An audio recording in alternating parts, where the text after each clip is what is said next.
Today on Public Research, Charlie Manson, James Mason, and the terror Bible of white supremacy. Racist mass shooters have become a morbid feature of the American landscape in recent years. But what is less known is the fact that many of these killers take inspiration from one singular text, a Bible of Nazi terror by the name of Siege, authored by lifelong neo-Nazi James Mason. My guest today is anti-fascist researcher and author Spencer Sunshine, who has produced the definitive book on both Mason and Siege. My guest, Spencer Sunshine, is the author of Neo-Nazi Terrorism and Countercultural Fascism, which is part of the Routledge Studies in Fascism and the Far Right series. The book goes in depth on the neo-Nazi, I would call him a strategist. That's sort of my take on what all his writing is. James Mason and this text he wrote called Siege and the Impact and lots of other stuff, but that's a central role in the book. First of all, I just got to say this. The fact that you aren't a history professor, when this is a central book in the intellectual history of the United States and our politics. And okay. I don't want to be rude, but there's a lot of tenured history professors in our country that are writing garbage. And meanwhile, people like you are writing like essential books. And so this is essential. And so bravo. Thank you. Yeah, I mean, it's frustrating that like some history professor with actual resources didn't go write this. You know, I mean, I think a lot of the most important political books are done by independent intellectuals just overall. But maybe I'm biased. No, it's such a great book idea. Thank you. You know, my plan is for people to read it for at least 30 years, which I think is not unreasonable. I think I read books that came out in 95. Like I think Ardell's Gods of the Blood came out in 95. And as it said, anyone who writes about this forevermore will have to go through my book, right? So I win on a bunch of them. There's a number of different angles here, so hopefully I win on a bunch of levels. So I wish I could tell you, Spencer, that boy, you just wasted your time. What are you doing writing about this irrelevant Nazi book? Nobody cares. Nobody's reading it. Well, I mean, come on. Why don't you do something? I really wish I could tell you that. Okay. But we are in such a scary situation. I have to ask you this question. Among GOP staffers under the age of 35 in D.C., I want you to just guess, if it was a gun to your head, what do you think is more influential book among that cohort? Anything by Russell Kirk or William F. Buckley, or Siege by James Mason? I don't think Siege is important to them. I think probably some of them pass it around the way that maybe a 14-year-old passed around the Satanic Bible or something, you know, this like super edgy thing. I don't think they're reading that. They may be reading like V-Dare and these like white nationalist anti-immigrant stuff. They may, you know, read Richard Spencer or somebody. He doesn't write that much, actually.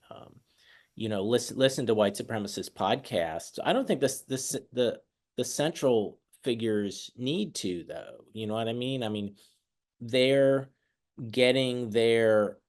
You can assume that stated opinions are more, you know, public policy or laws people are trying to pass are more moderate than what people's maybe actual opinions are, what they're actually reading, or what their actual sympathies are, right? Like everybody's going to water their stuff down a little bit, or they'll just be to both the left and the right of what they're saying in public, right? Sometimes people say things more radical than they actually believe to play to their base.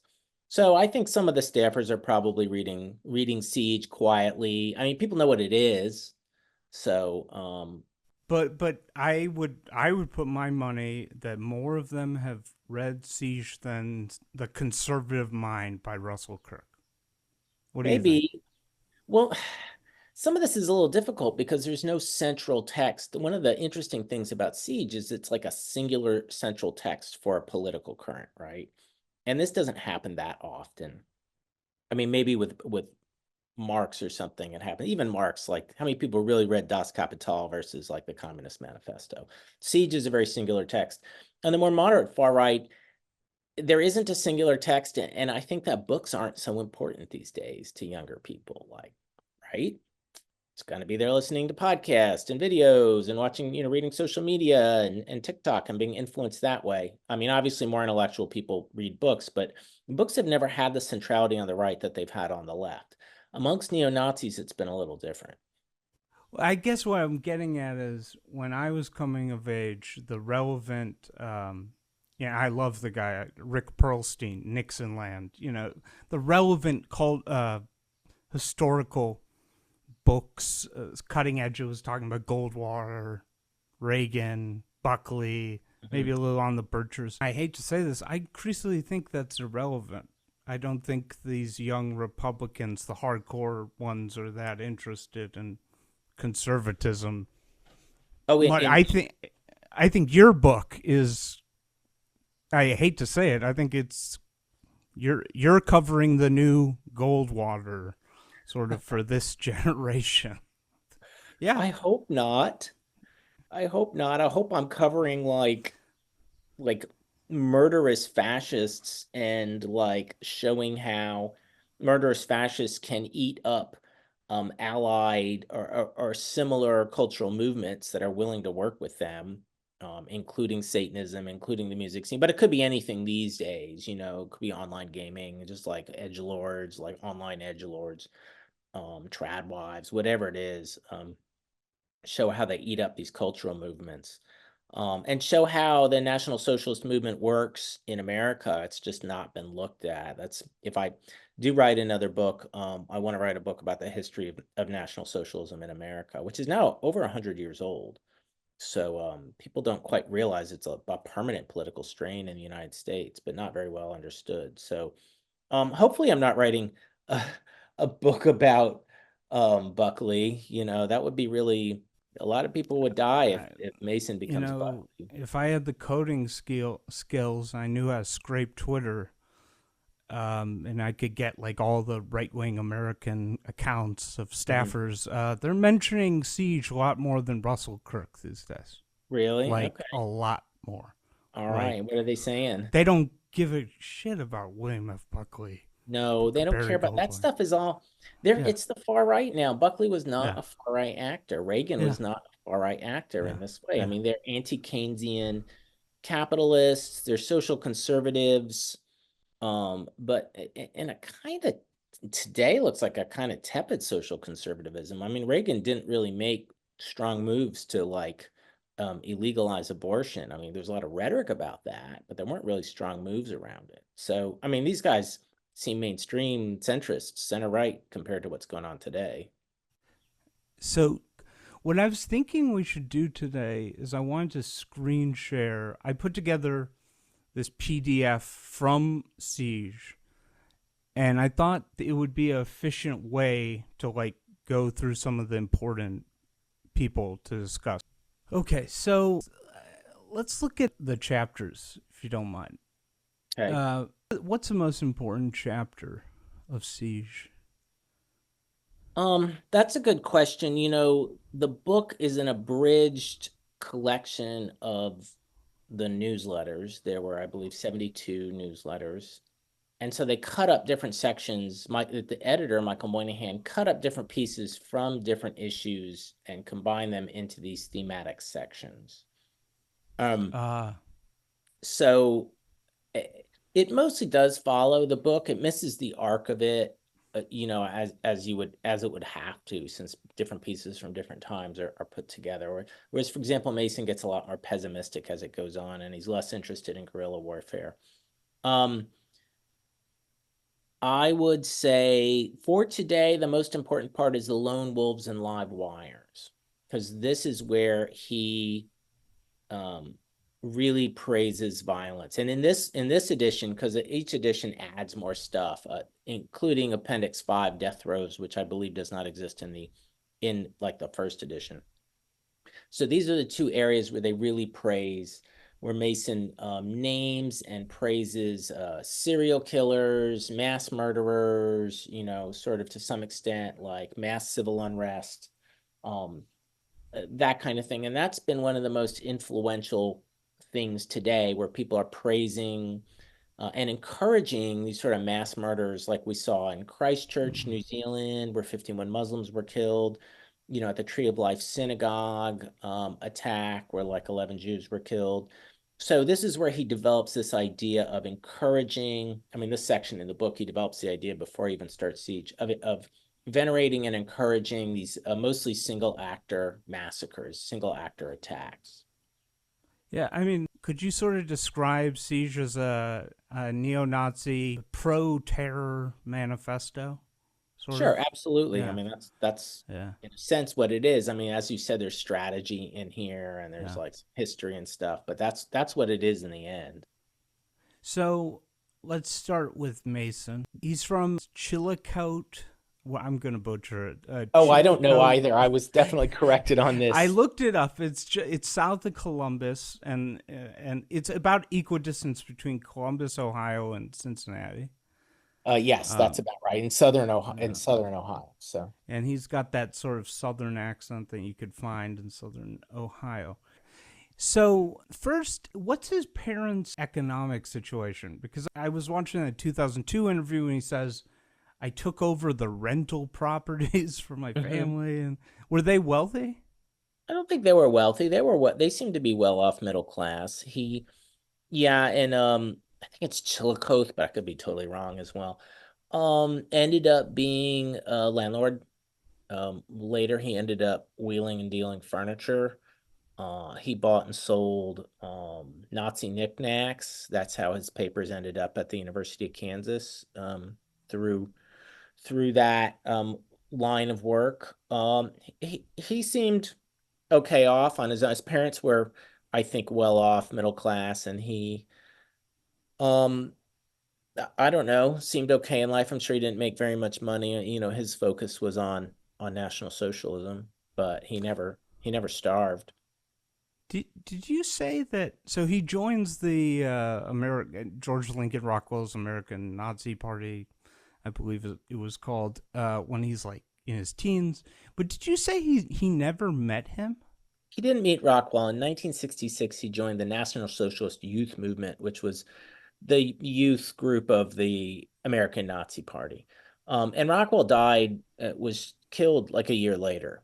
Um, so yeah, it's a little strange he didn't meet him, but I think he didn't actually go to Alexandria, Virginia, which was where the party headquarters was, until after Rockwell was killed. So I mean, he was 14 in 66, so he was, around 15 when Rockwell was shot.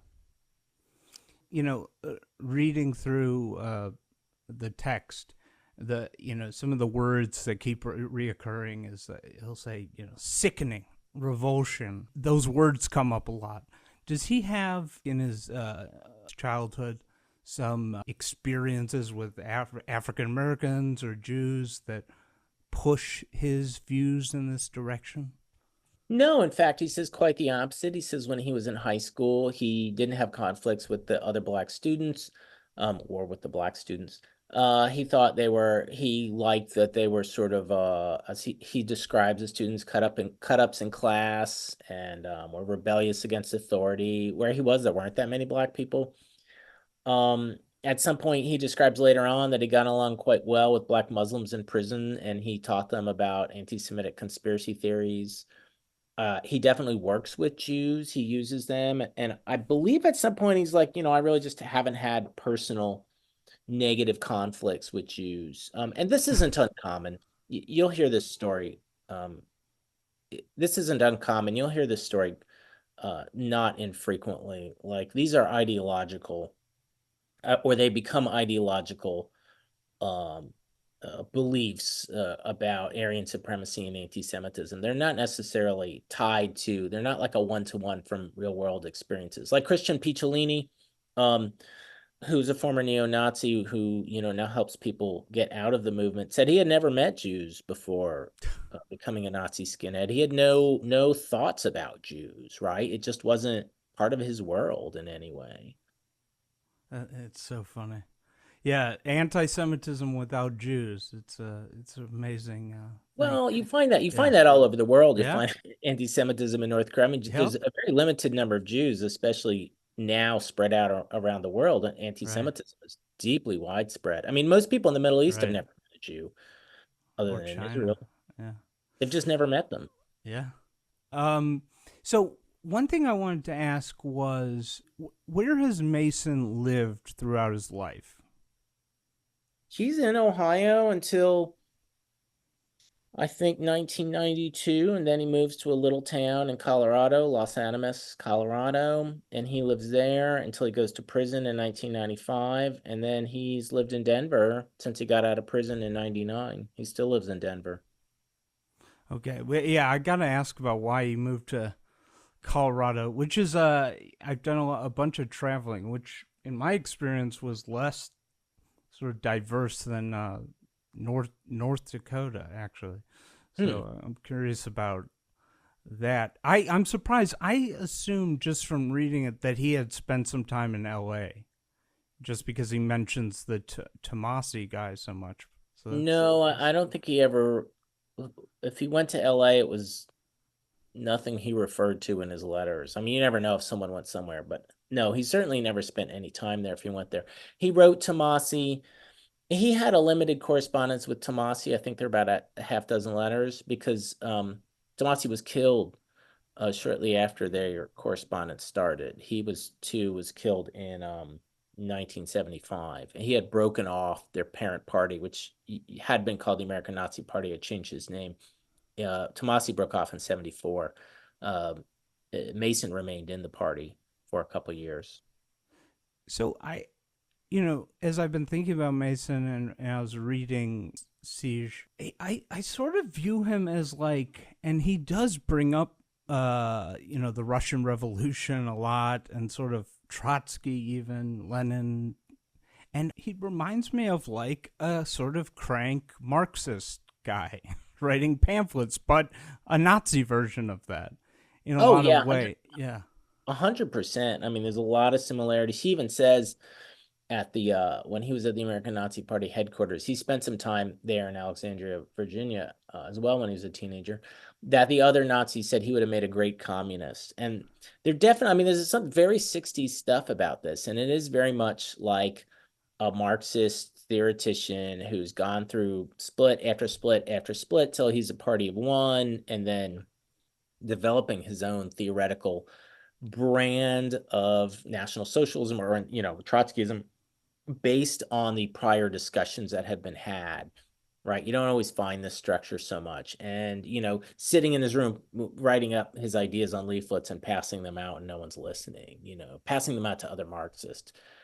So yeah, there's a strong similarity there, and he is Writings. alive. Yeah. He's alive at this time. During this time period, this was a sort of a not infrequent thing. He's reading New Left newspapers. He talks about how much he admires the newspapers, especially the older ones that had pornography in it.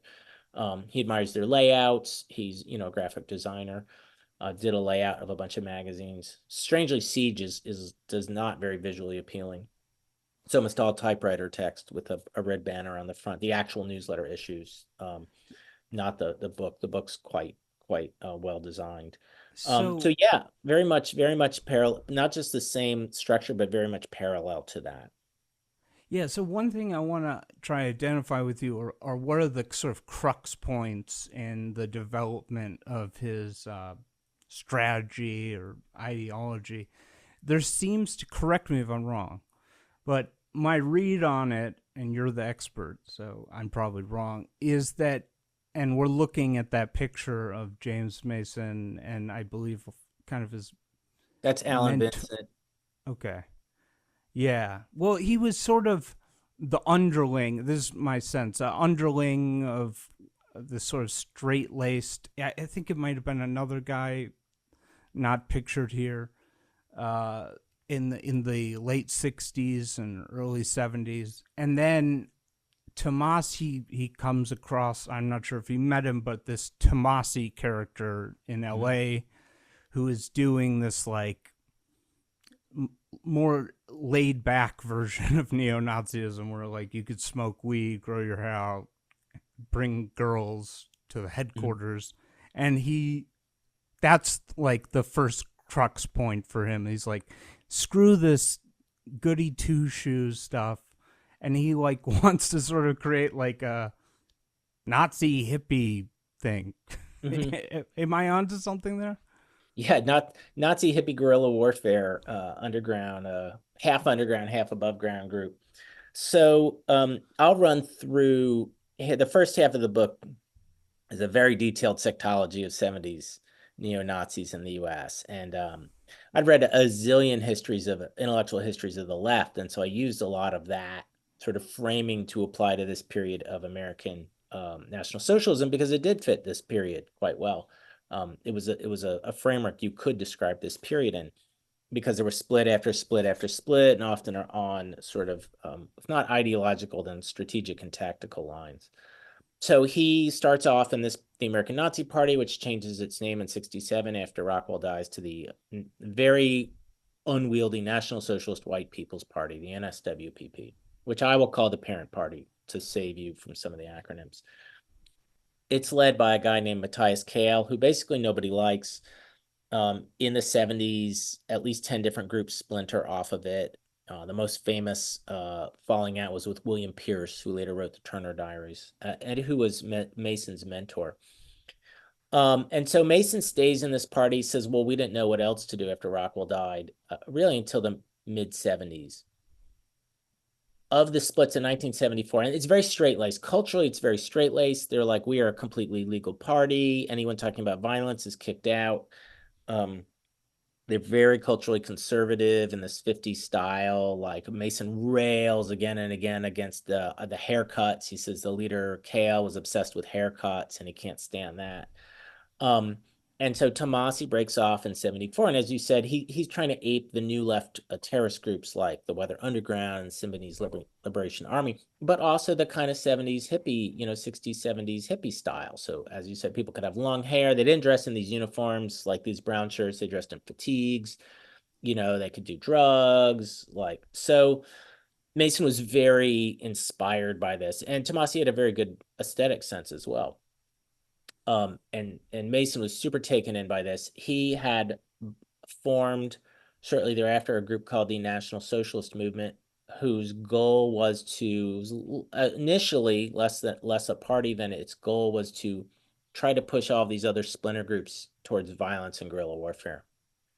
There's a great irony that this became a large group that's exactly the opposite of he wanted. It became the National Socialist Movement is the same one that exists today. It became the largest Nazi group in the '90s. They were at Charlottesville, and they did the opposite thing. They just held high-profile demonstrations and had, it was a formal organization with membership dues.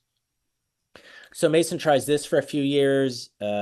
He's fighting with all the other neo-Nazis as they're struggling for domination of the other groups.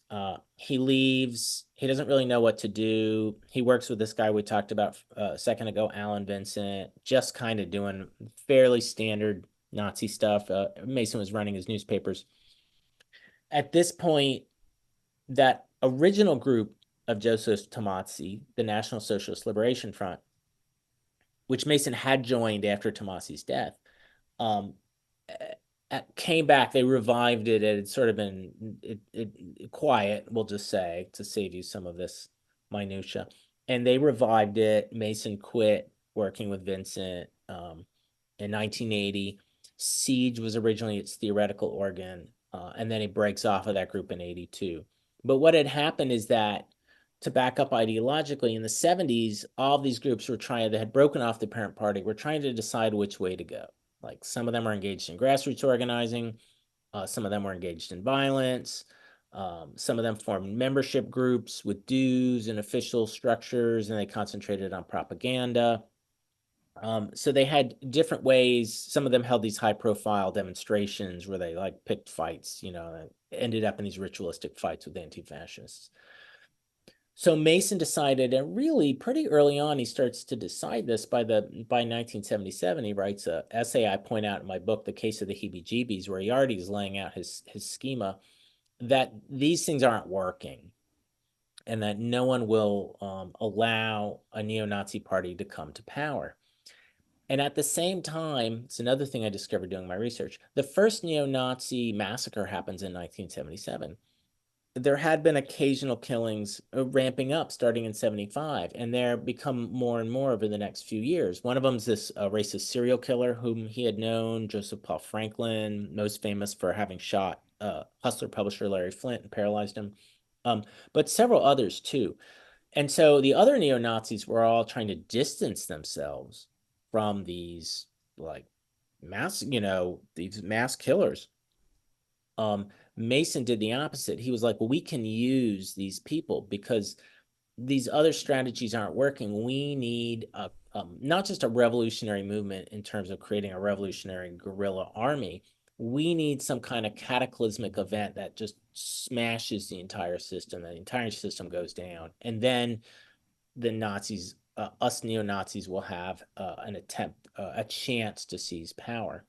And so he's developing these ideas of fetishizing these killers, these murderers.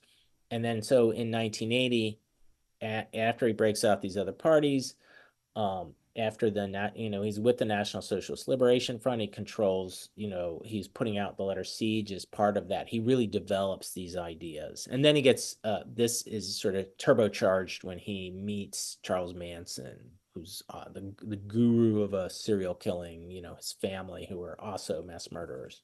So that's how he develops his ideas out of the splintering of the parent party in the 70s, where he becomes the most radical version of this, even more radical than William Pierce, whose Turner Diaries describes like a guerrilla group that ends up, helping inspire a bloody race war. Even that's sort of too conservative for him, right? It's still a structured political approach. So roughly the evolution that I'm seeing is like this. He's a teen, he joins Rockwell's Nazi party, and he tries to do it their way. It's interesting, in the 80s, he talks about looking back. It's one of the strongest parts of it. He says the mistake Rockwell and all these other far-right figures made is they were always waiting for the emergency. Like, I didn't even know this. And I'm laughing just for the audience because it's, if you don't laugh, you have to cry. But George Lincoln Rockwell had a saying, I didn't know this, it's over for the Jew in 1972 or something. Like, catchy. Yeah. But he thought this is the race war. It's coming right there.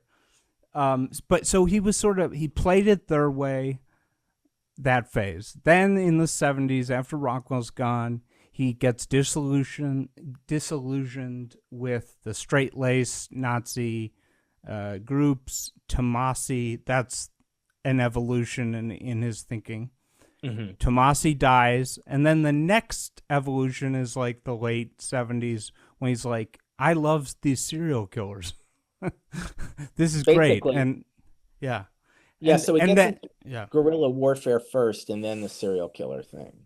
And then he meets Manson, and it's the universal order thing, and then it gets into weird religious stuff. We'll get to that. But are roughly those the phases, sort of? Yep, okay. That's the evolution.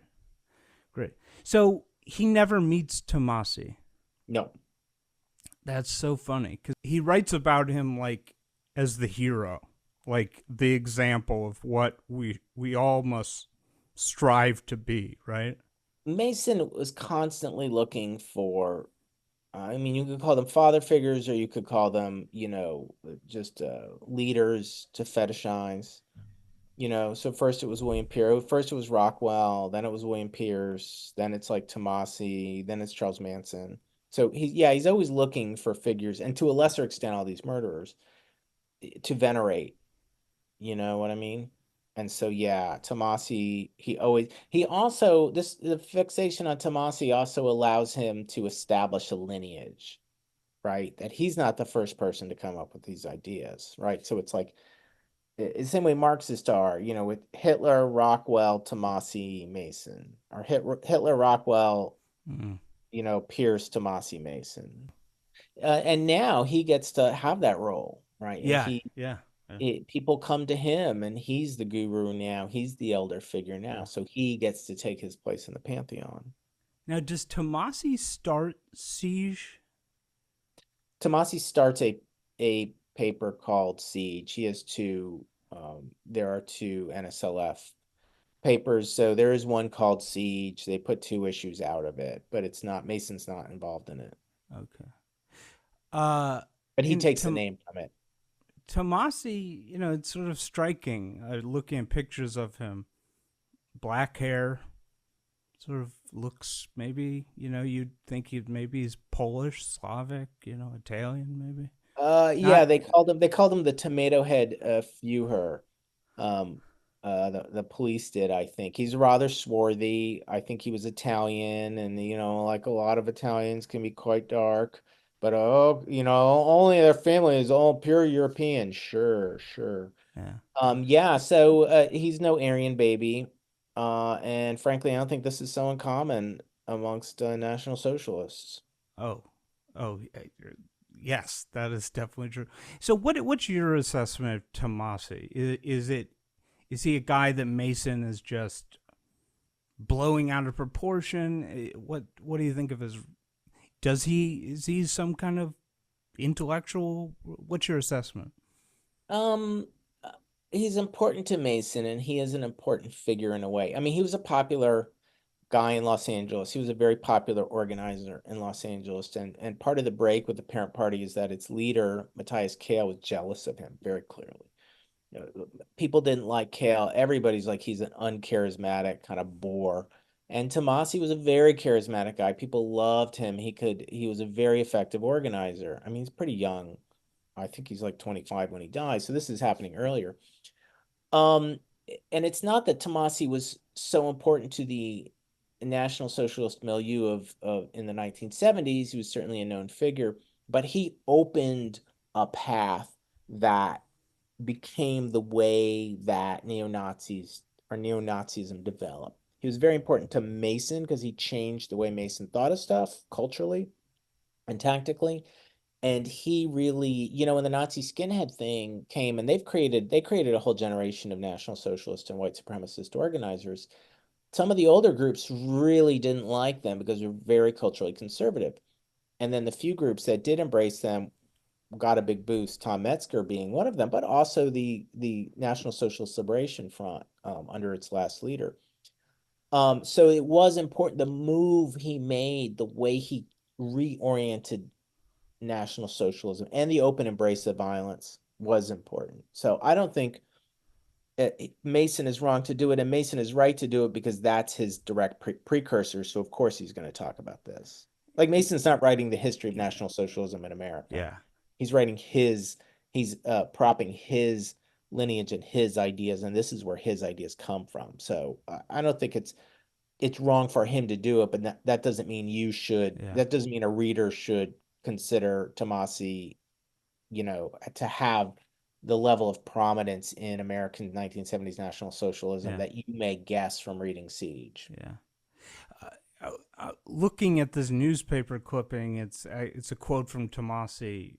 Cops are political soldiers. And striking to me, it's like, like if somebody told you it was a Trotsky, a student activist in the 70s, you would think they would say something like that. Um, by the way, so does James Mason smoke marijuana, or what is his personal? No, I think, as I recall, he doesn't like drugs. He hates rock music. I mean, and this is fairly standard amongst National Socialists. So, they really didn't like rock music. That was a certainly something that they specifically positioned themselves against. Rockwell briefly had a record label called Hate Nanny, and they put out this sort of like racist, like folk or country music. like 2 7 inches.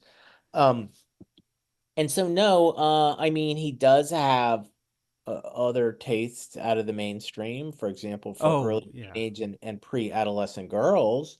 Yeah, I want to get Um, to that later. but most of his other cultural tastes, and he hangs out with Satanists later on, but in general, they're fairly standard, kind of conservative even. But he's fine with other people doing drugs or Mm. listening to death metal or black metal or whatever. Like, doesn't bother him at all. The, this picture of James Mason as studying in 1983 sort of struck me. Does he like get married? What's his? Does he have a girlfriend for around this time or? I don't think he ever gets married. He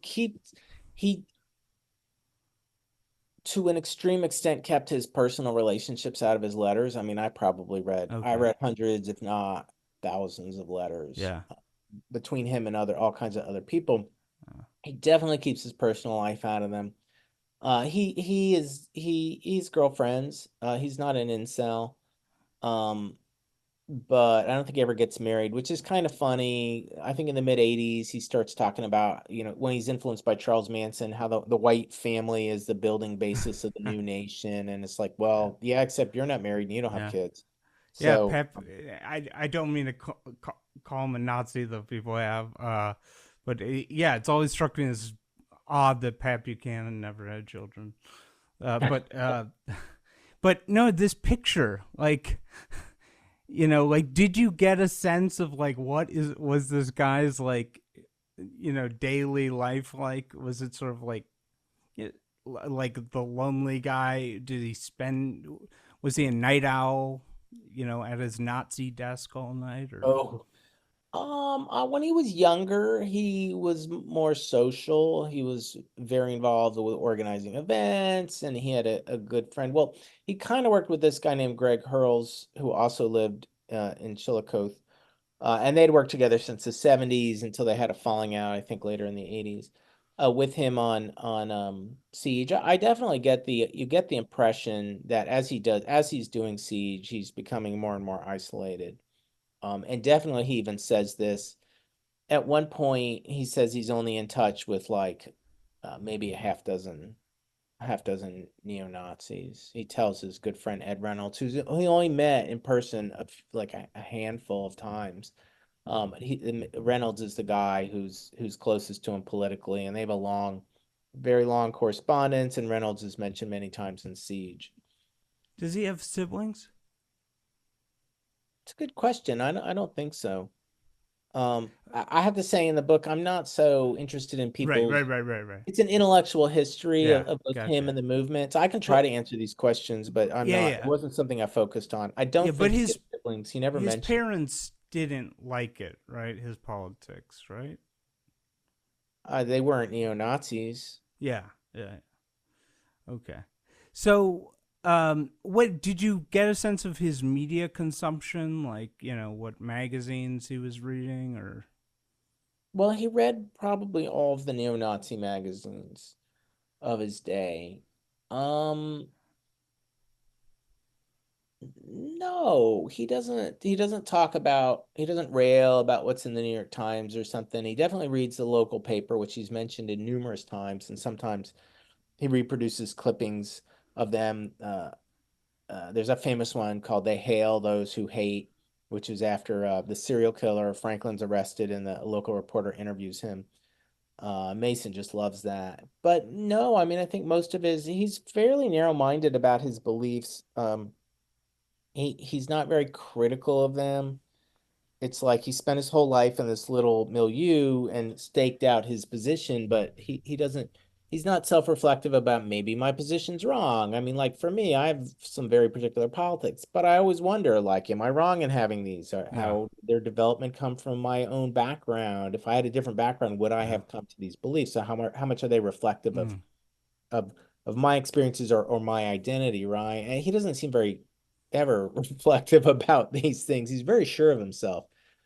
Again, this is like a weird kind of Trotskyist thing or Marxist Leninist thing where you develop your theory and man, you just stick to it. yeah, That's like the most valuable thing you have is your unique theory. yeah. Like I said, the words like revulsion come up time and time again throughout his writing. You know, if you walked up to Mason in like 1977 and said, "Okay, what is so revolting about mainstream America?" Like what does he point to? Like are there like specific examples like Deep Throat was in theaters or this movie or I can't Oh no, believe he loves pornography. oh Um, he's super into it. In fact, ironically, I think in 75, him and some of his fellow neo-Nazis go to a benefit fundraiser for Larry Flint, who published what at the time was a triple X, hardcore porn magazine called Hustler. Now, the content's just something you could Google in 2 seconds. Um, he goes to a free speech like benefit event for him, and people like interview him. He's in the paper and he puts it in their like publication for the party, and people complain, and he's like, oh no, we love pornography and it's not going away.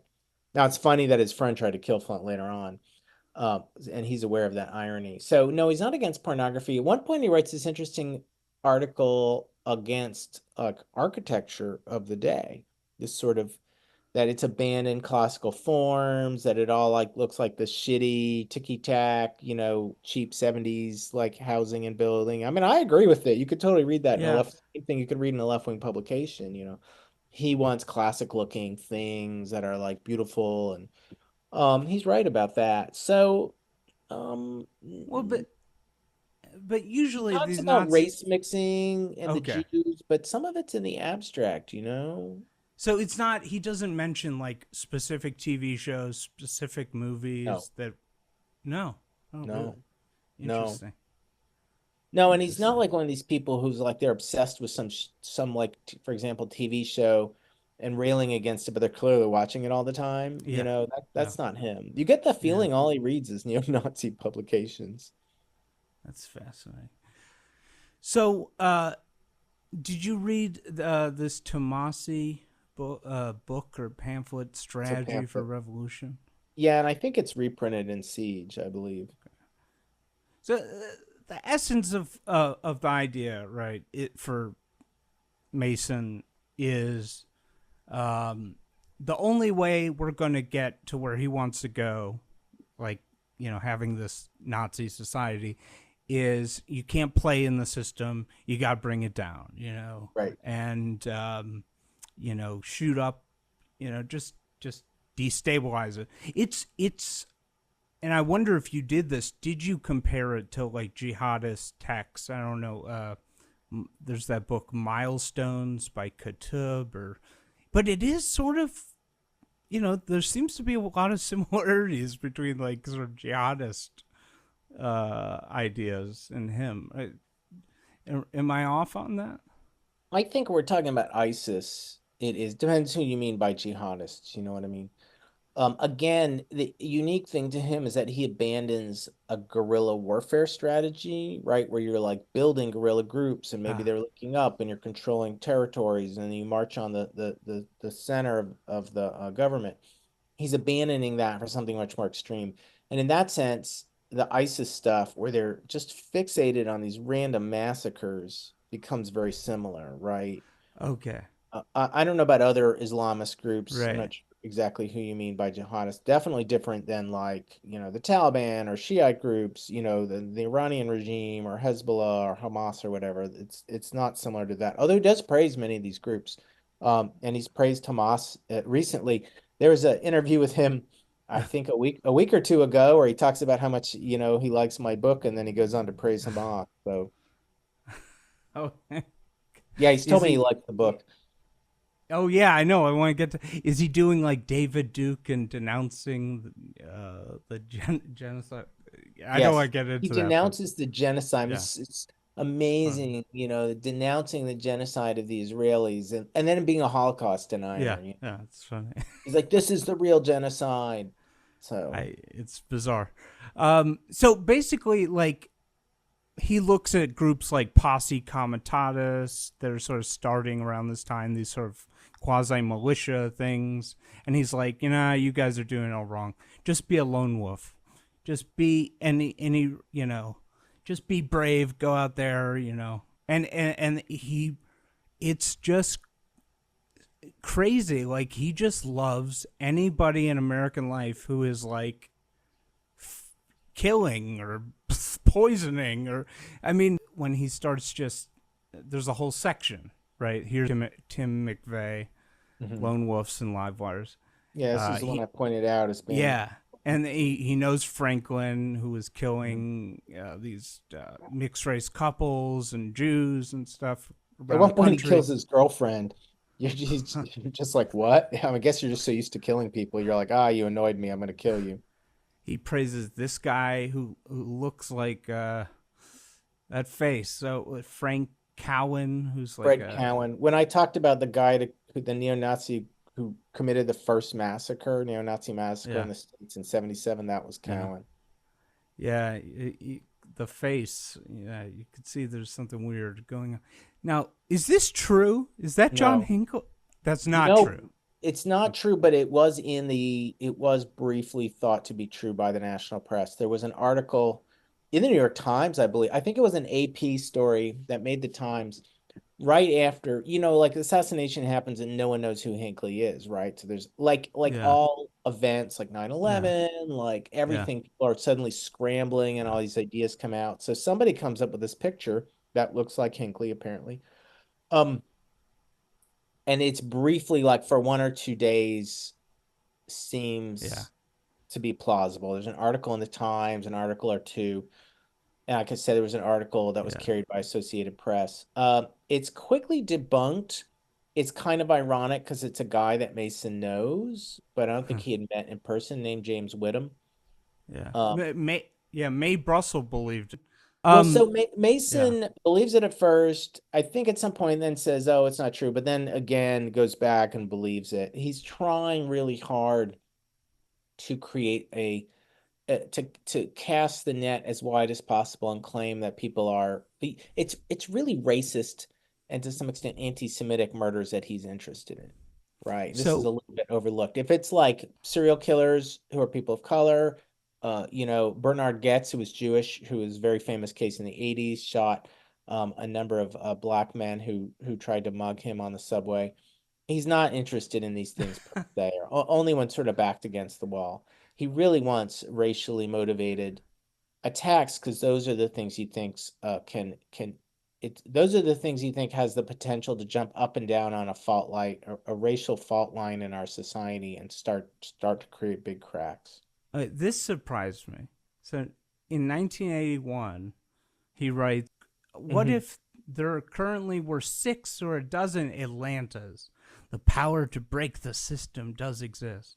Hmm. April 1981, and so he was praising, and this guy's Walter. What's his name? Walter Williams. He was Well, like you a have to look at this in context. Well, yeah. first off, for listeners in the early 80s, I guess, there was the Atlanta child murders. There was like, I don't remember. And I grew up outside of Atlanta. I remember this moment. It was terrifying.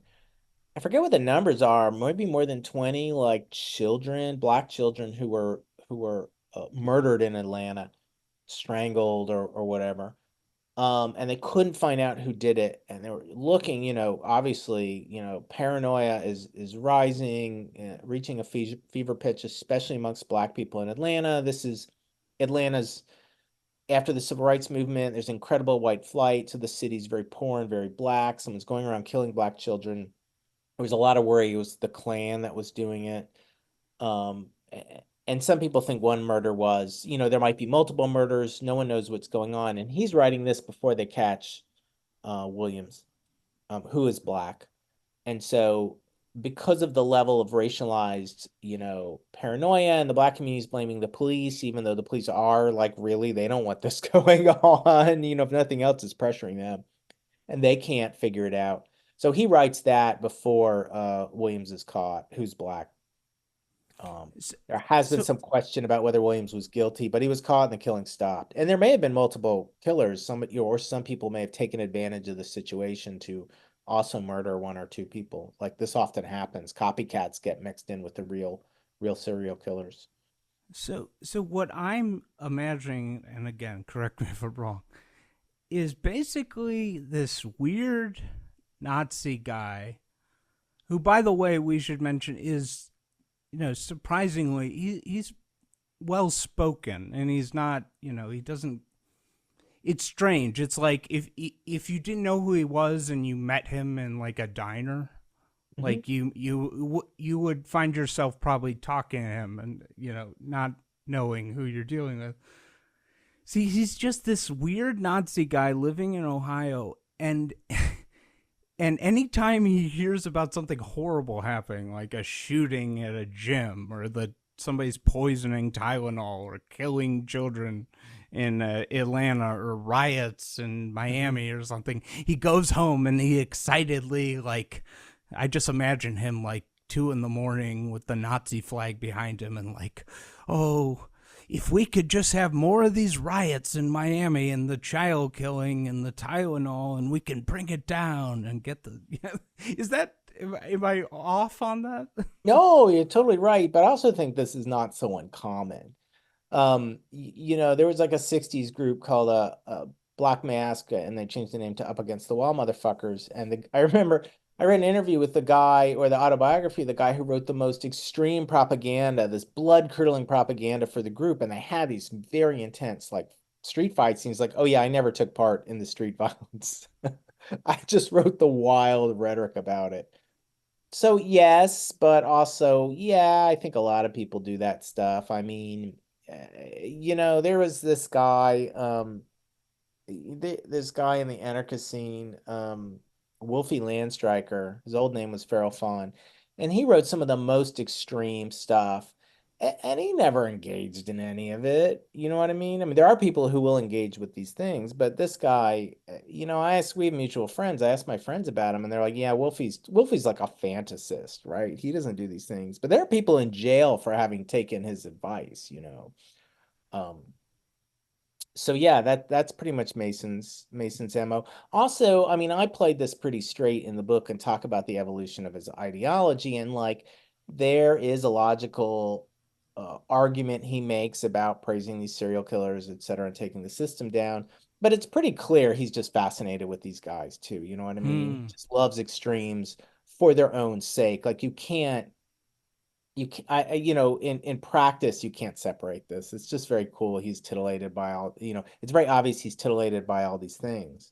And then this ends up parallel to an obsession in the counterculture from that time with serial killers. Like I remember it went into the 90s, people would they'd write to serial killers, they'd collect serial killer art, they made like serial killer trading cards. So he's running parallel with interest this underground interest in serial killers and being in contact with them, because they were, the living ones were in prison and you could write them. Prisoners are often bored and they'll reply to you.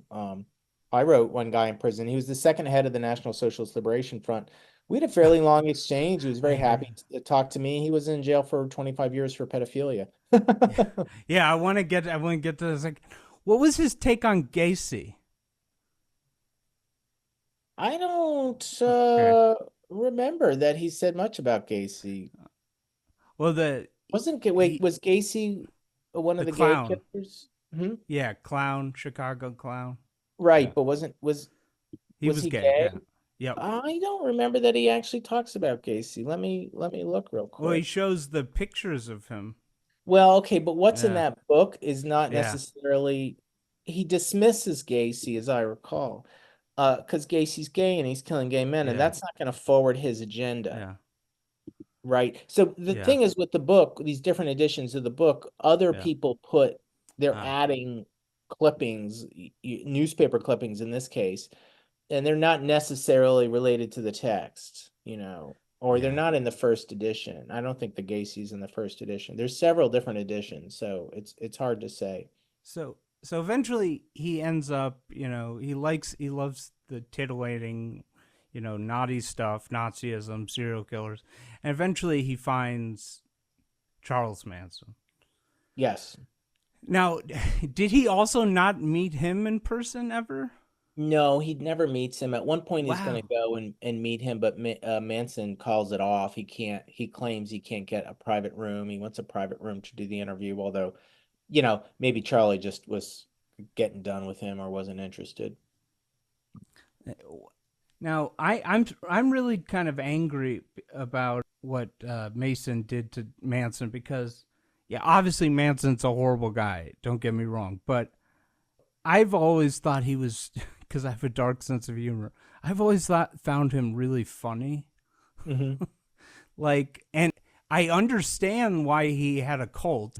Now, this is from Charlie Manson's '92 parole hearing in California, and just gives a sense of like the unique way he talked. Here it is.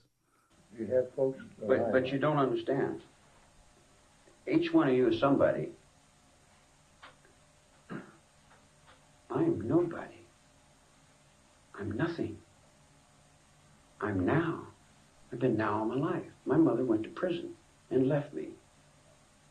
And everybody's lied to me. A few old men in the Second World War were honest with me, you know. The older dudes were, you know, I used to work in the hospitals. They were square, you know. I've always run a main line with the guys that were truthful and honest. And like the reason you haven't been able to kill me is you haven't been able to find me. Because every time you send somebody after me, they can't find me because I'm not really there in your minds. It's like you draw a line across the desert and I'm sitting there and you come and draw a line and you say, you can't get out of there. And I say, out of where? You say, you're locked up. I said, locked up in what? He said, well, you're locked up and we're free. And I said, oh, yeah. And then you walk back and forth and you play important with my life as if you got something that I want, you know, like you got out and I'm supposed to be in, but yet I'm everywhere and I'm out and in and I'm all around. I'm down the San Diego Zoo and I'm riding a motorcycle and I'm your children and I'm the trees and I'm the clouds. Hold it. I wonder what your take, but I mean, I remember watching that and thinking of those lines where it's like, you know, you draw a box around me and you walk back and forth like you're important, and you say that you're in jail and I'm free, and I say, you know, I'm what? You know, it's just there's something, I don't know. What is your take on Manson? You know, it's difficult. The Manson chapter of the book was very difficult, because there's an extremely limited amount of scholarship about him. You know, all these books and interviews with the family members, and there's a huge amount of family members. I didn't realize. I think there's upwards of 100 having consistent stories. And, you know, Manson writes all these letters from prison to different people. It's very, a lot of the history is very confusing. I did not find a good, maybe it exists, analysis of his beliefs. I think that they're a combination of, well, he's into Scientology before the whole family thing. He has a roughly Gnostic belief system. And then I think it's interspaced with just like ad-libbing. He's just coming up with stuff to fill.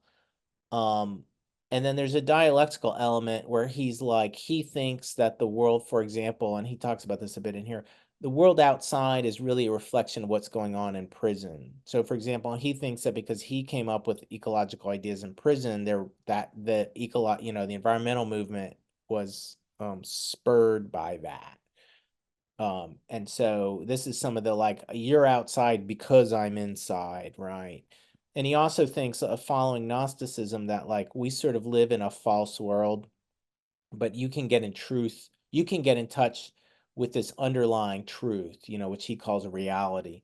And that in that sense, there are no, and people are like, oh, he thinks he's Jesus Christ, but this is actually a quite lucid point that many theologians like understand as a legitimate like point. And it's that people like Jesus weren't, and this is the same as with Buddhism. It wasn't whatever their status was about being part of God. They were in touch with an underlying truth of reality, and so other people can also be in touch with that underlying truth. Like that, there's not an end point to the fact that like one person did that, no one else can in his theology. The Buddhists are the same about this. The Buddha is not a singular figure. The Buddha is the first person to get in touch with Buddha consciousness. And other people, anybody theoretically can do that as well, right? So it's not, there's not a limit. So he's saying I'm in touch with the underlying reality of the world, just like Jesus was. And for those who don't know, Manson was a guy, and what is he, like 5'2" or something? He's very short, yeah. Very short guy. You know, he's like been in jail like his entire life. But he had like these attractive young women. Literally, he would say, "Go crawl on all fours to the store and get me milk," and they would do it, like literally crawl, like through LA. And I heard, I think it's in the biographies, that when he was in jail, he read How to Make Friends and Influence People, that book. And I heard he read this one chapter about manipulating people. He read it over and over. Did you hear about that? I think I heard he read that. Again, it's so hard. You hear all these different things, and he's consistent either. Right. Yeah, he was interested in this sort of stuff. He was interested in Scientology. He was clearly interested in techniques of manipulation.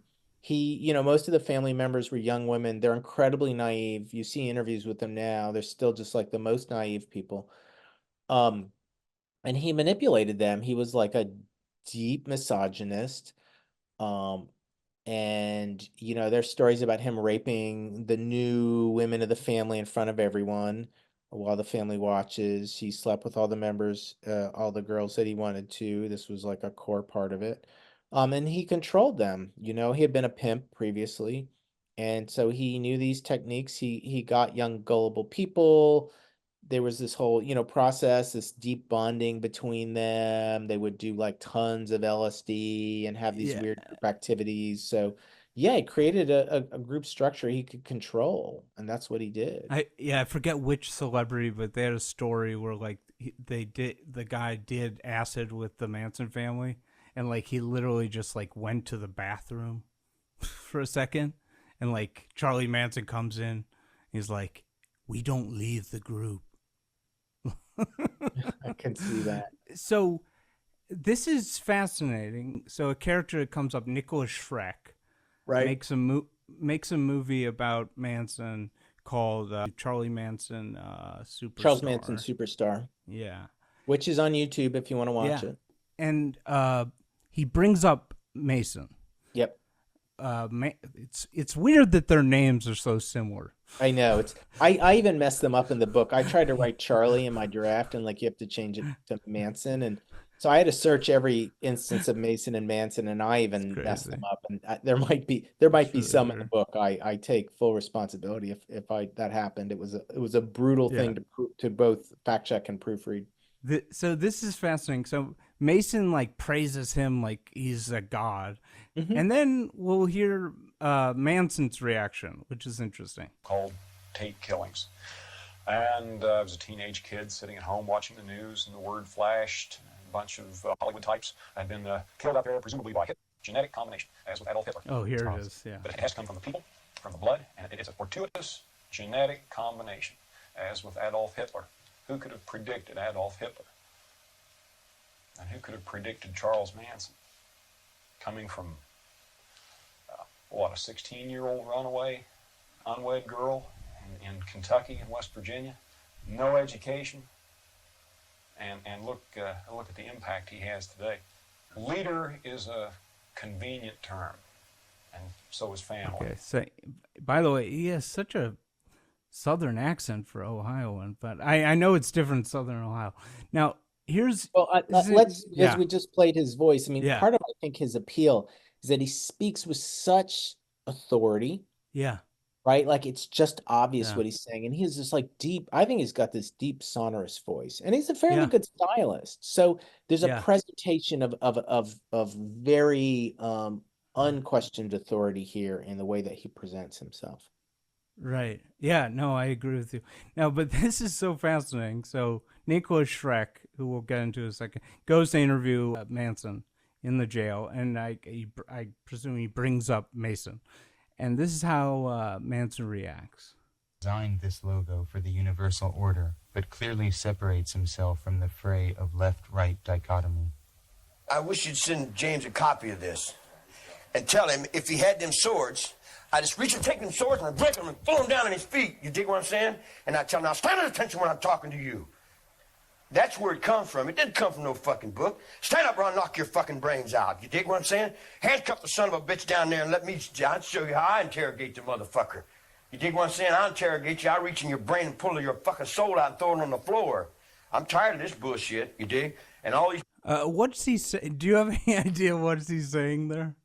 It's hard to tell. I mean, I can tell you that at some point by around 1984, Manson tells Mason says this, that there's nothing more of a building relationship between us. So their dialogues that have been happening since 81 and 84 seem to have ended where James Mason is he develops a new kind of neo-Nazism, which is a fusion of Charles Manson's views and his own National Socialist views.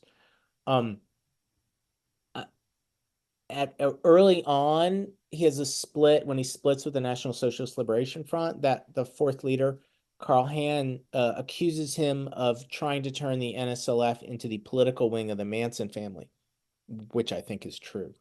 That Mason becomes a devotee of Charles Manson, but Manson ultimately gets annoyed at him because he's still holding on to his National Socialist ideas instead of completely subordinating himself to Charlie, right? And you can even see this here. I'm not quite sure what he's exactly referring to, that he's not doing it the right way. Like that Charlie's telling him, you need to stand up and recognize me, stand up and salute me or whatever, recognize my authority as the leader.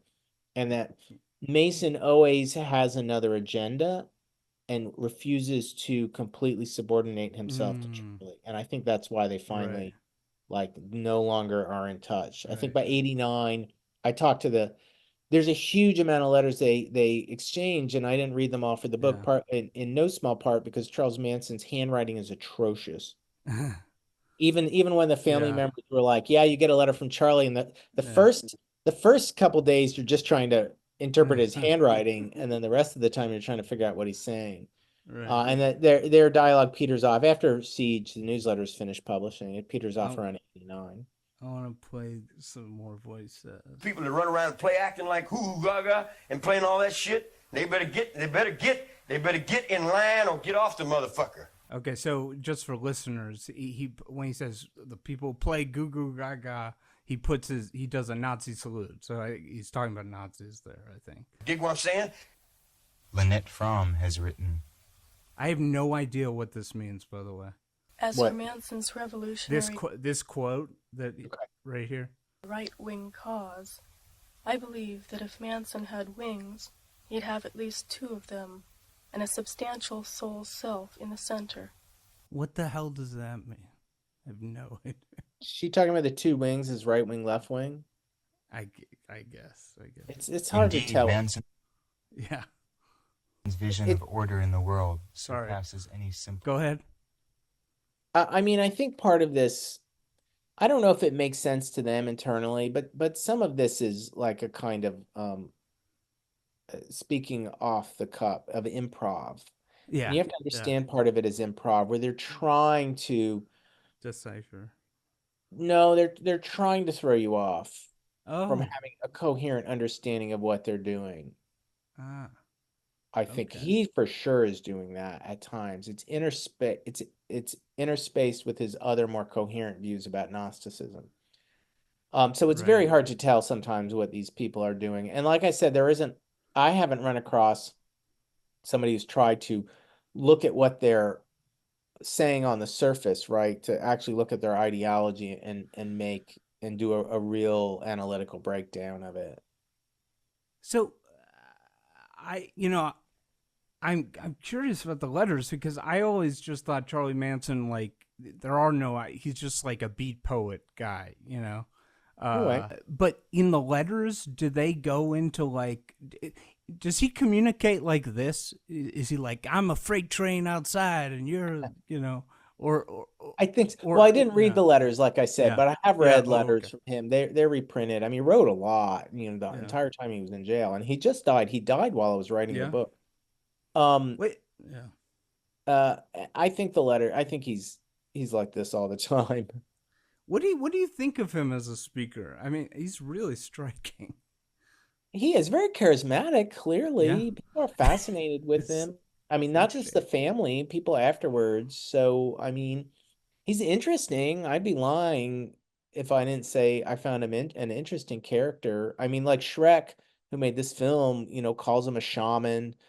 Um, I think he's also he was very good about talking to people and saying just the right thing. Like he was one of these very perceptive people, which helped with his manipulation. I mean, you meet people like this occasionally in life, and they just can meet you and read you immediately and just say this right thing at the right time.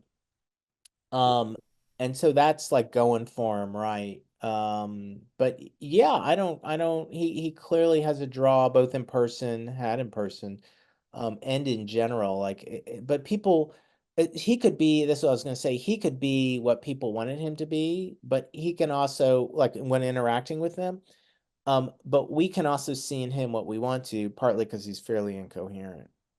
So, but because I've watched lots of interviews with Manson, and I never heard him. I know he said stuff about African Americans around the killing with Blackbird and stuff. I never heard him talk about Jews. So, did he have views on Jews and Hitler, Oh or yeah, he's totally anti-Semitic, and he has views about Hitler. One of his phrases that Mason loved was "dead in the Jews' money."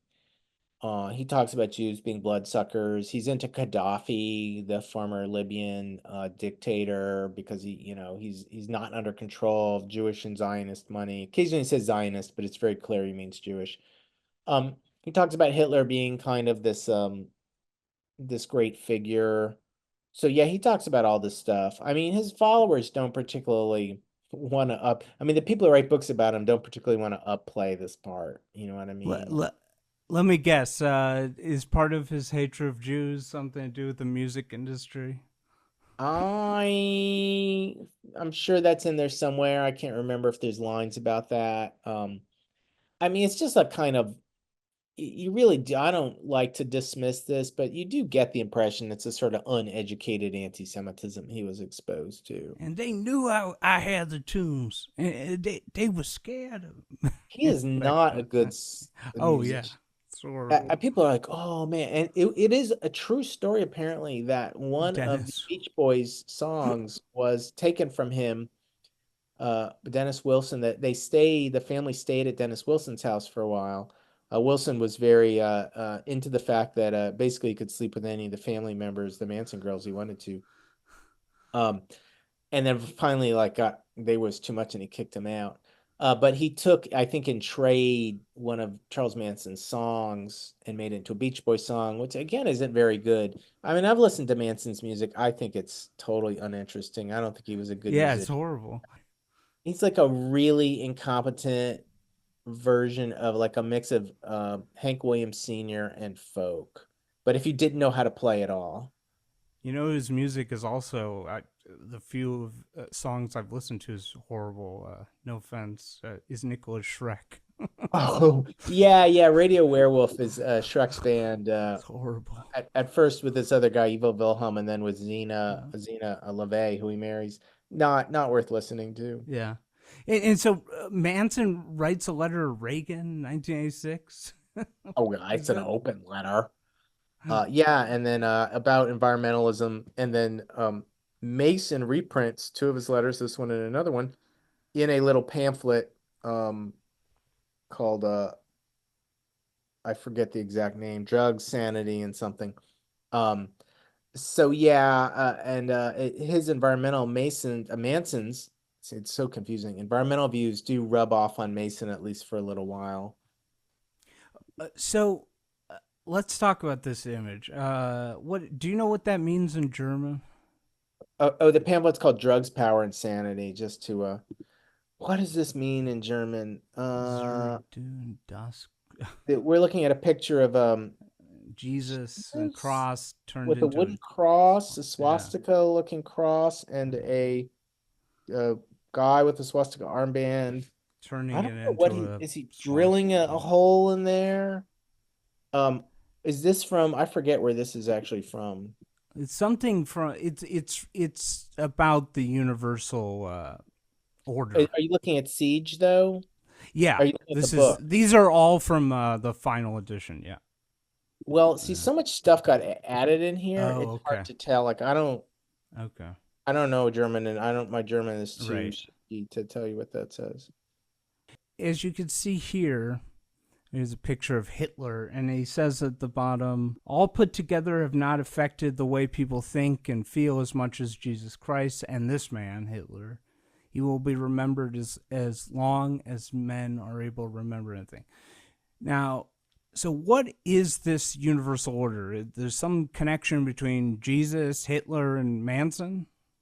Yeah, Mason never really describes it. It's there's a chapter in my book where I try to dig out what it means, and it's some sort of spiritual view, and Mason like clearly can like experience it, but he has a hard time putting it into words. So it's some kind of like spiritual revelation or underlying spiritual view. He thinks there's an underlying view.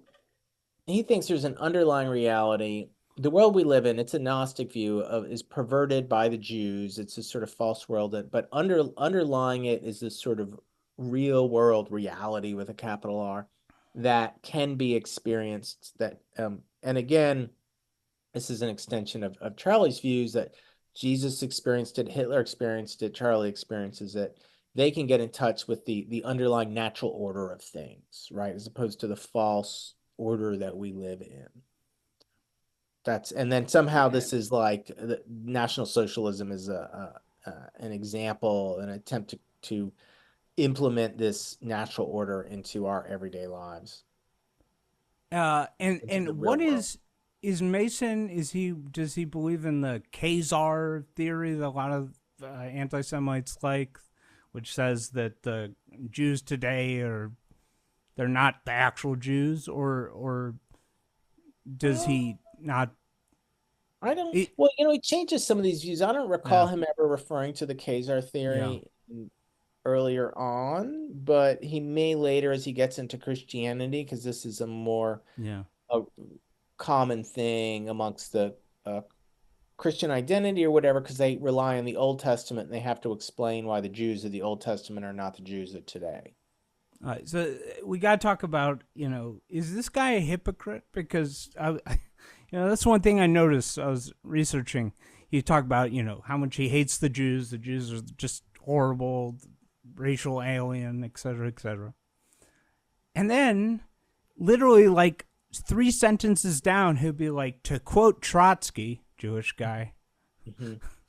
LaVey's Jewish. Adam Parker's Jewish. Shrek is said to be Jewish. I think he probably is, but I haven't heard it from Jesus too. Well, okay, you can say he's not. I mean, yes, he is, but was there a singular figure of Jesus? Yeah, I don't know. We'll let Jesus go. Yeah, right. Yeah. Well, he says this is what he says, and a number of neo-Nazis are secretly Jewish, including Frank Collin, who was infamous for the Skokie incident, who's parodied in the Blues Brothers. One of these guys that Mason was having all these feuds with in the 70s during the splinter. Another pedophile, right? Yeah, pedophile, but also Jewish. Mason says, I don't care. I will use anyone I can to forward the movement. We can't afford to be picky about it. We'll take care of them later. But and so again, there's a logical argument for things. With LaVey, who it came out, I think, later in his life that he was Jewish. Mason says, yeah, he's a Jew, a racial Jew, but what he's doing is like he has a great appreciation for what he's doing in the part that he compares him to Rockwell, his idol. And he says, like Rockwell raised the swastika, because Rockwell led the first open neo-Nazi group in the United States in the post-war period that used brown shirts and swastikas and stuff. And he did this, Rockwell had been involved in the advertising, to draw people in by the very extremity of it to attract media attention. and then Okay. you sort them through for recruits for the political project. Right. Mason himself was doing this with Charles Manson. He was in contact with him and believed him, but he also knew this would appeal as this sort of pop culture fad with Manson was increasing. He knew that this would also function this way.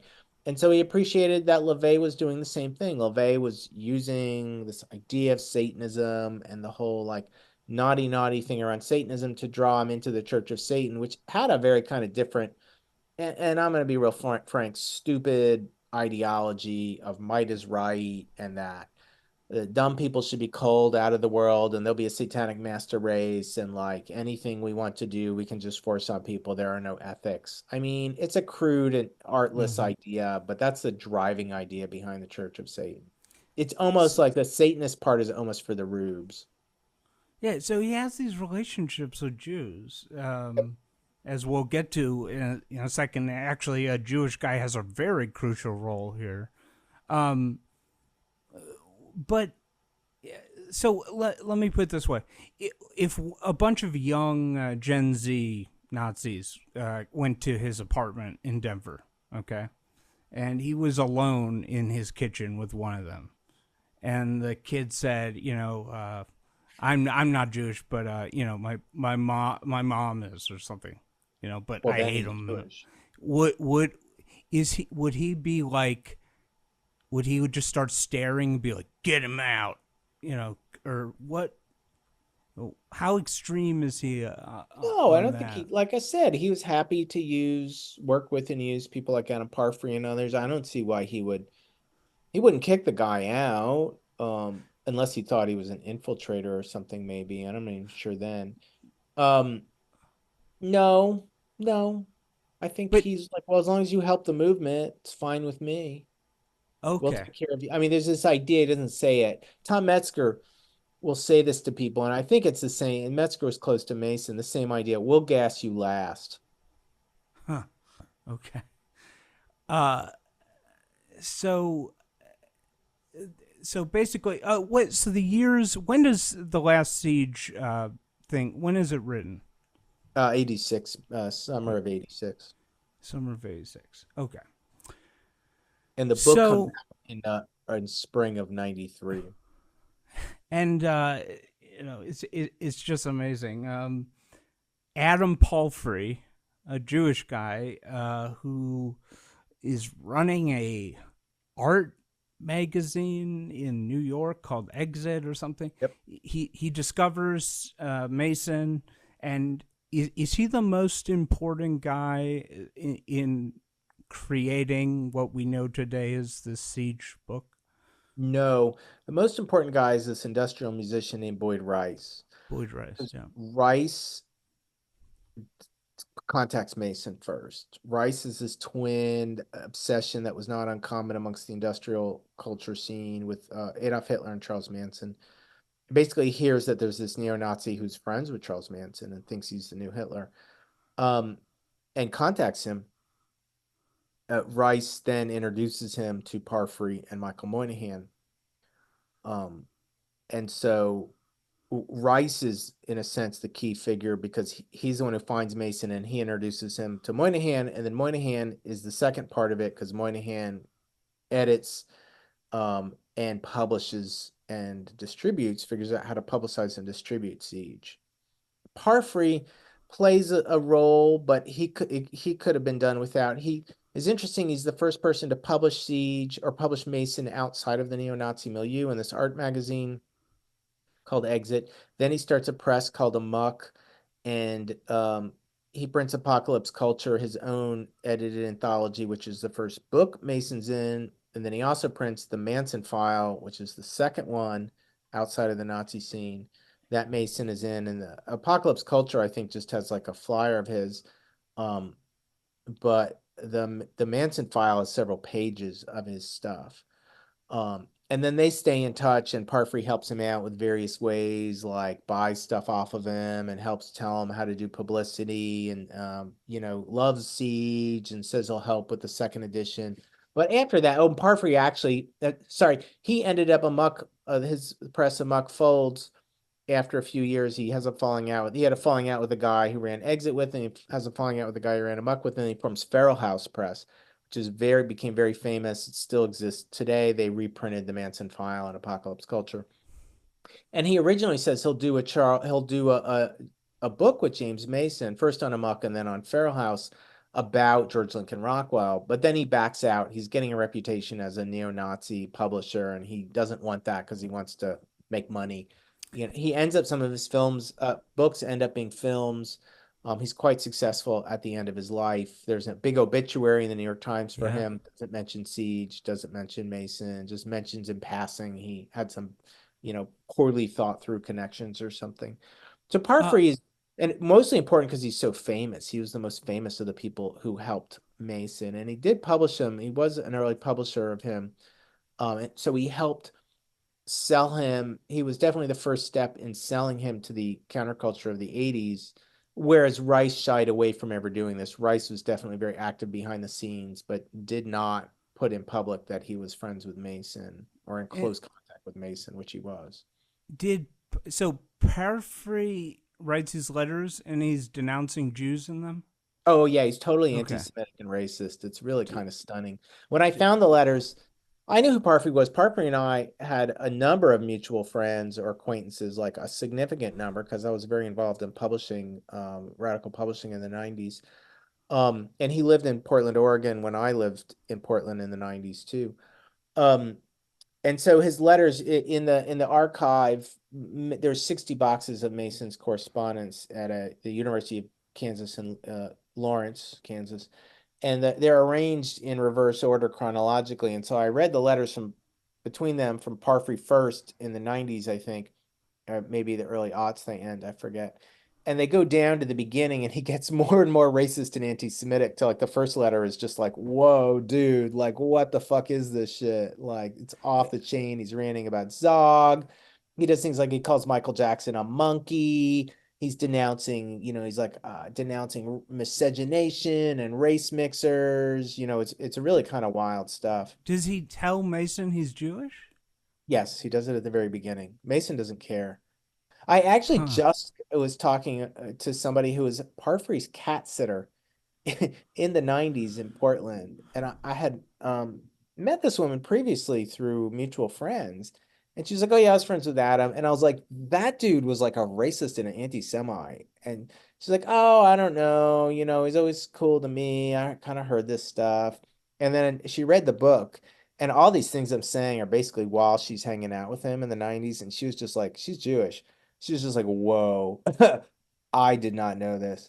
I had kind of heard rumors and he had kind of said some fucked up shit, but I was like, whatever. And like, she's like, I'm really like, really taken aback. And I'm wondering if he used me to try to run cover that he was like not an anti-Semite and he published other stuff. She had a couple books on Feral House. So yeah, he's intensely anti-Semitic. I have a theory and I wonder what you think.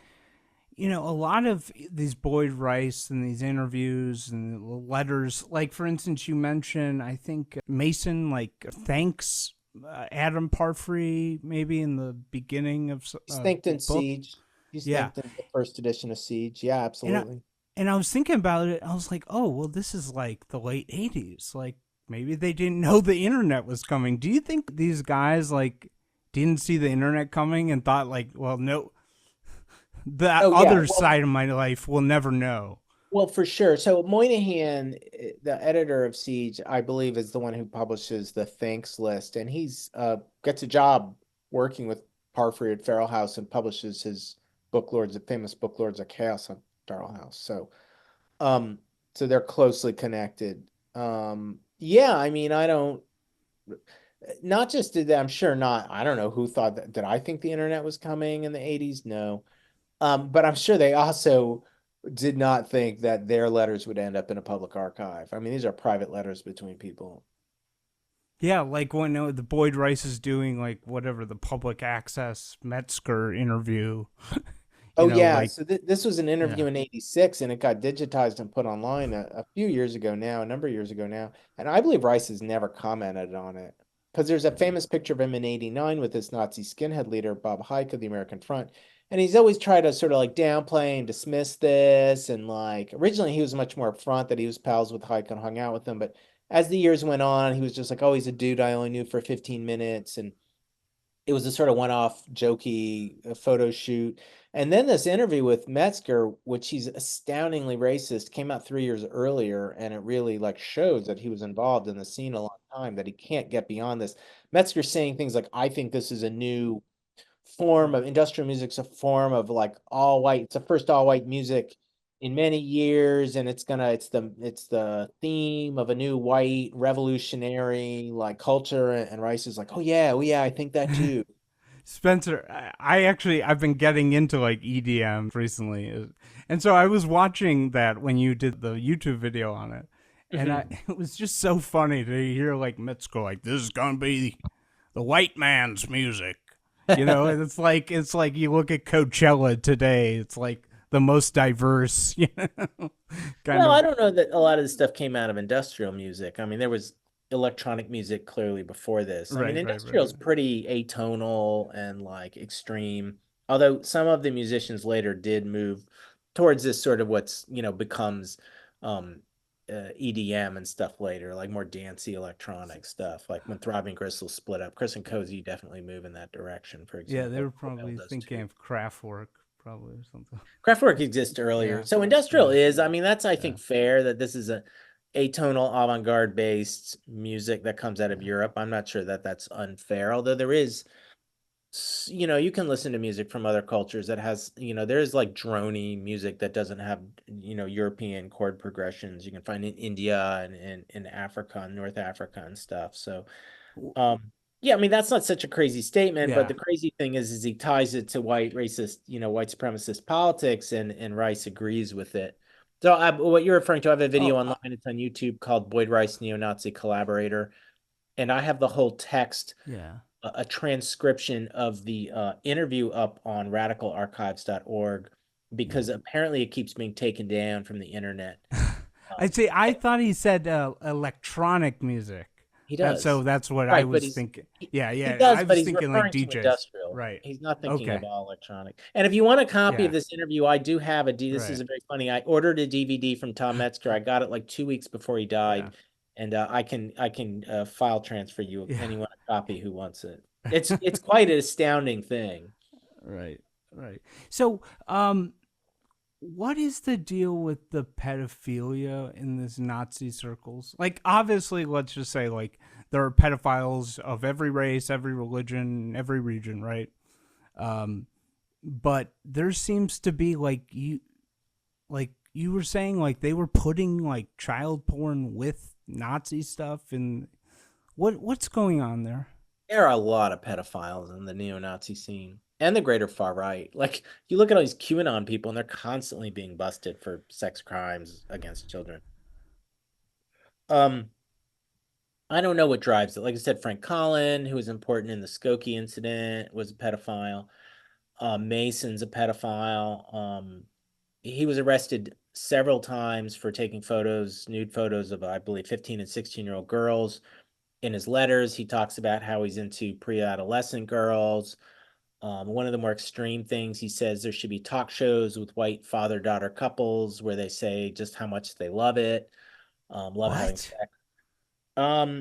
The pictures are removed from the archives, and I'm sure for legal reasons. Either he didn't sell them or they didn't put them in. These pictures. He talks about one time during a police raid, he's like, "Whoa, I'm glad they didn't find that other, picture photo book."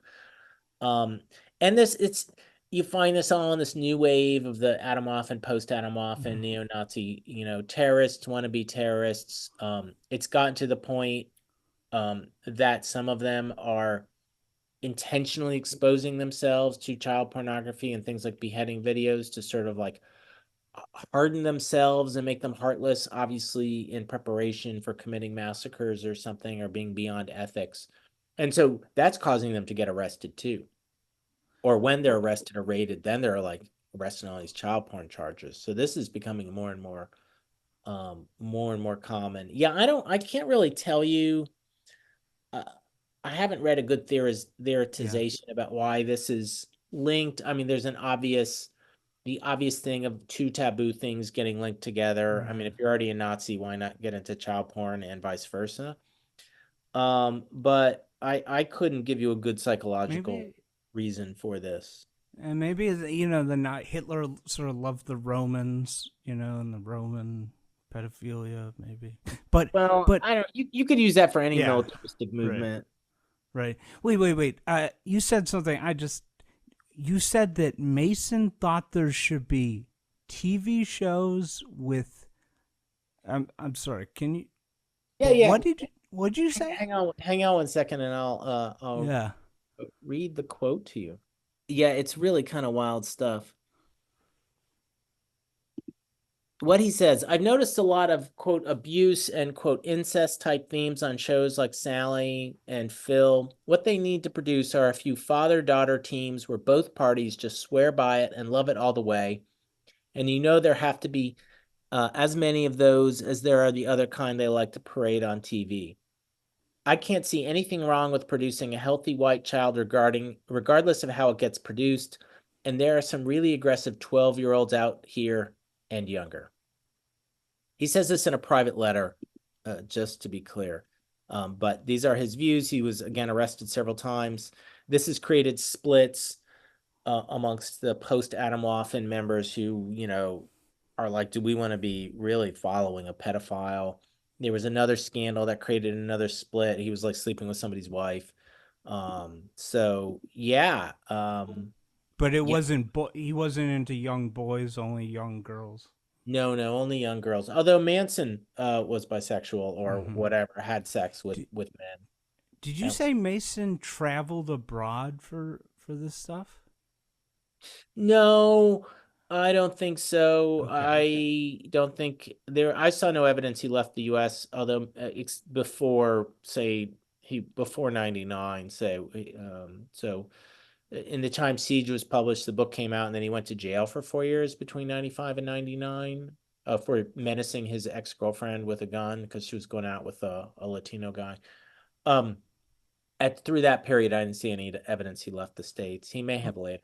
He wanted to take pictures of like it was like 13-year-old boy or something. So he wanted to like just take pictures. He took pictures of like young girls. Mason did? Mason? Well, he was arrested for taking pictures of like 15 and 16-year-olds. Wow. Okay. And clearly indicates that he had pictures of girls who were younger than that. Wow. I've heard other things, but I haven't seen the evidence. Okay. Like I heard that there had been an attempt to prosecute him for having sex with like a 11 or 12-year-old, but I haven't seen the court record. I mean, he didn't go to trial for this, but I haven't seen the court records for that. So, I was told that somebody had seen those. So he clearly, I mean, he should, by the passage I read, he had interest in girls who were younger than that. He's a voracious porn consumer? It seems so, yeah. He always talks about it. He's very admired in the old days in the New Left. These are the not New Left quite, but alternative newspapers of the 60s, the underground papers that often ran pornography, and he often talks about how much he liked that. Is that like, do you have letters where he's talking about like porn he likes, like in like the 80s? Or? There is a exchange with Michael Moynihan. Well, he's trading pornography or pornographic letters with both Ed Reynolds and Michael Moynihan, the Siege editor. And with Moynihan sends him a bestiality guide, which explains in a matter-of-fact way how to have sex with different animals. And I mean, beyond that, it's bestiality. Why is he trading this with another, like, supposedly straight male fascist? So is he into big boobs, or what's his kink? I don't know. Is he like, Hail Hitler, I love big boobs 27? No, he doesn't talk about big boobs. Mostly stuff I saw was pretty extreme stuff, like amputees. Well, it's hard to see what was just extreme and what was sexual interest. I mean, young girls was clearly his sexual interest. Amputees? Yeah. What is the divinity of Hitler? It's just like he was like Jesus. Is that basically what it means? The idea is created and promoted or she picks up the idea and develops it and promotes it by a neo-Nazi. Well, first she's a Nazi supporter, and then a neo-Nazi, Savitri Devi, Oh yeah. who's living in India during the war, and apparently this idea is sort of floating around, and so she crystallizes it and goes to Europe after the war and promotes it. Rockwell, she meets Rockwell, and he picks it up, and then it gets developed in the 70s under this guy that nobody likes in the parent party, Kale. And it's, yeah, that Hitler is a kind of, she fuses it with some Hindu ideology that he's an immortal god. And this is very useful after the war, because it's not like, oh, Hitler was this great leader, but he's dead now. What do we do? Right? Like Hitler's always there. National Socialism is some innate part, is always a possibility, and this is where some of this, like the underlying structure of the universe, is expressed through National Socialism. And so, yeah, and later it's funny because then he becomes tied to Jesus Christ. That's like an Americanized version of it. It's not in the original. In the original, it's directly inspired by Hindu ideology or Hindu religious beliefs. In the book, Mason, there's like some picture of Mason like in 1968, or it might have been in the early 70s. And there's a quote that says, "We were really close to really challenging the system." I'm paraphrasing. In 68 or one of those years. Mm-hmm. What is his dream scenario for how this strategy would play out?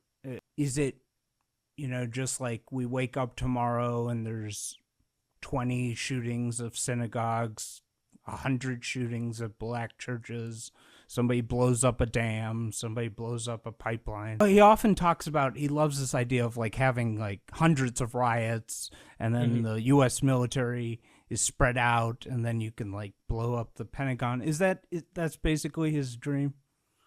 Yeah, I mean, it's a little more extreme than that. You would think he would fantasize about it more than he does. He does in a couple points offer potential scenarios. So like later on, he says he gets very interested.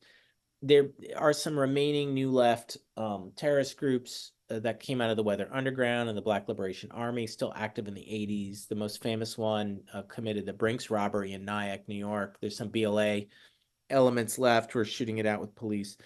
And he gets really inspired by these. And he, at one point, says, oh, hopefully, he's like, I don't care if they're like lesbian Jews, which people in this, the white members of the Nyack, a group, the May 19th Communist Organization, certainly were. And I'd met a few of them actually in my past life.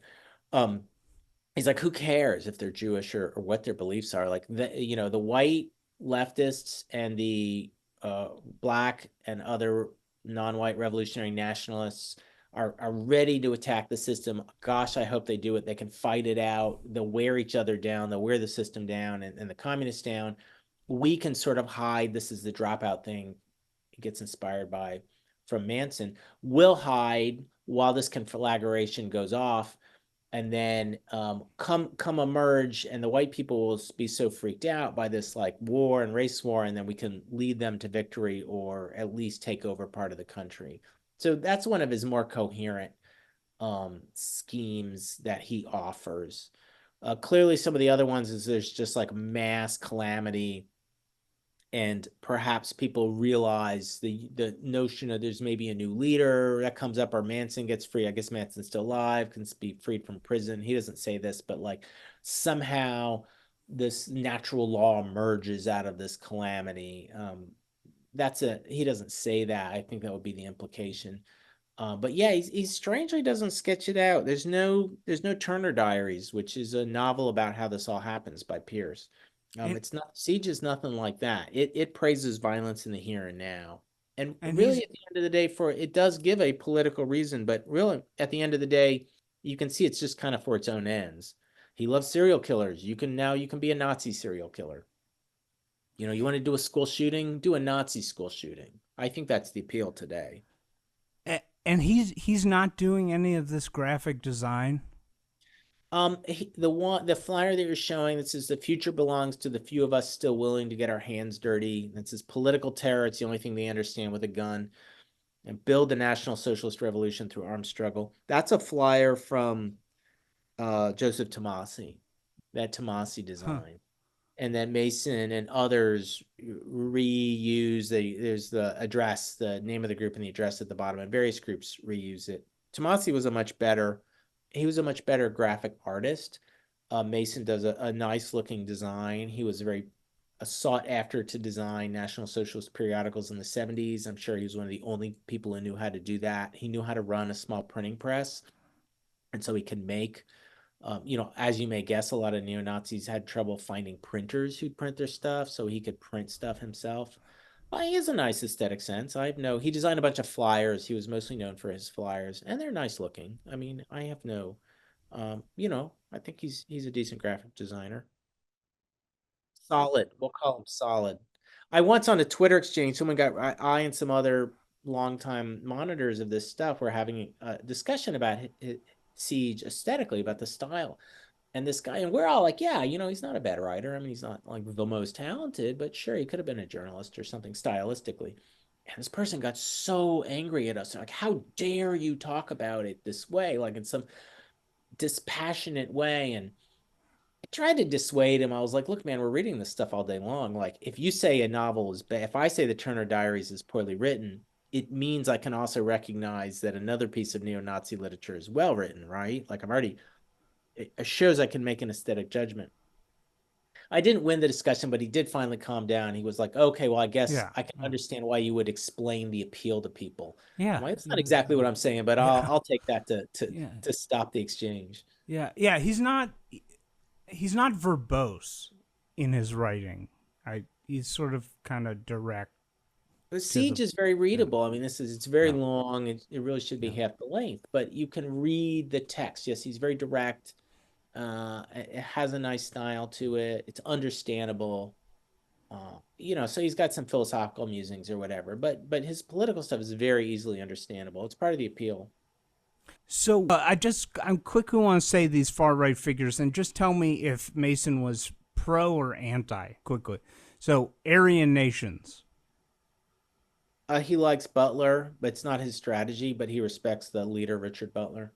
Okay. The order. Oh, he loves the order. He didn't know about him before they got arrested, but then he's super ecstatic about it. But again, this isn't Matthews. about their ideology. This is about their actions. Tim McVey. Again, he really despises the Patriot movement ideologically, but he loves what he did. He talks about how inspired he was by it. Why does he hate the Patriot movement? He thinks it's this sort of basically the right wing of the system. He denounces this stuff as right wingism and conservatism. It's involved. It doesn't want to take the whole system down. They really have fairly traditional political, anti-communist political views. They're not national socialists. Often they're against national socialism. They're against this idea of a super state or intervention in the economy. Yeah. Harold Covington. He had a back and forth relationship with Covington. Covington was a really difficult figure, to say the least, and he was a contemporary of Mason, so they had alternately friendly and unfriendly. Mason talks about him positively or tries to work with him, and at other times they're at loggerheads. Covington, I think he was partly famous for what did he call it? The Northwest strategy or something. He was the last main advocate of what's called the Northwest Territorial Imperative, which was started in the 80s and desired to create a white ethno-state in the Pacific Northwest. And he, at the end of his life, was running a group called the Northwest Front that was still trying to pursue that strategy. Hey, have you ever looked up a map of German American heritage in the U.S.? No, what does it show? It shows that North Idaho, Kootenai County, where it's just totally red. It's like the most German place. Oh, that's interesting. Yeah. It's funny. The German population to the States, I don't think it would be wrong to see it as overwhelmingly conservative. I'm not actually sure the breakdown. A lot of Germans who came here fled after the 1848 revolution. Many of them joined the Union Army during the Civil Yeah. War. No, So I'm not a trying to lot of impugn all Germans. Yeah, essentially yeah, left-wing, and I mean, obviously, like left-wing Germans who could leave Germany in yeah, 33 or whatever, like the Frankfurt School and stuff. yeah, Many of them came here. So, yeah. but obviously there were Nazis too. The German American Bund was based in the German-speaking immigrant or not community of the 1930s. David Duke. Again, a contemporary of his. He knew Duke. He came to Duke was originally in the National Socialist Liberation Front, the original one, which was the basically college student arm of the what had been the American Nazi Party, the NSWPP. But Duke moderated more and more, and that was super against Mason's policy. So, I mean, Duke was an entryist and started running for office, and Mason hated that. Duke was also widely seen as an unscrupulous person, both by Tom Metzger and Carl Hand. Both of them had been close to Metzger, and denounced him when they left around 79, 80. They left and denounced him as this sleazy guy. So no love lost there. You've never spoken to Mason, right? No, I did exchange some letters with him. He was nice enough to answer 2 batteries of 25 questions each. So he answered 50 questions for the book. He is apparently sending me an inscribed copy of his new book, which I believe is a collection of it's a reprint of all of the issues of Siege. So yes, in exchange, I did send him a copy of my book, because he was so nice to answer these questions. And, he deserves to see it, right? I mean, like, somebody wrote a book about me, I'd want to see it. So. And he sent you a letter, right?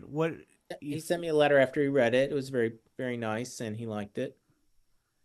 Did he have any critiques? No, he didn't. It was a very short letter. I mean, I was a little disappointed.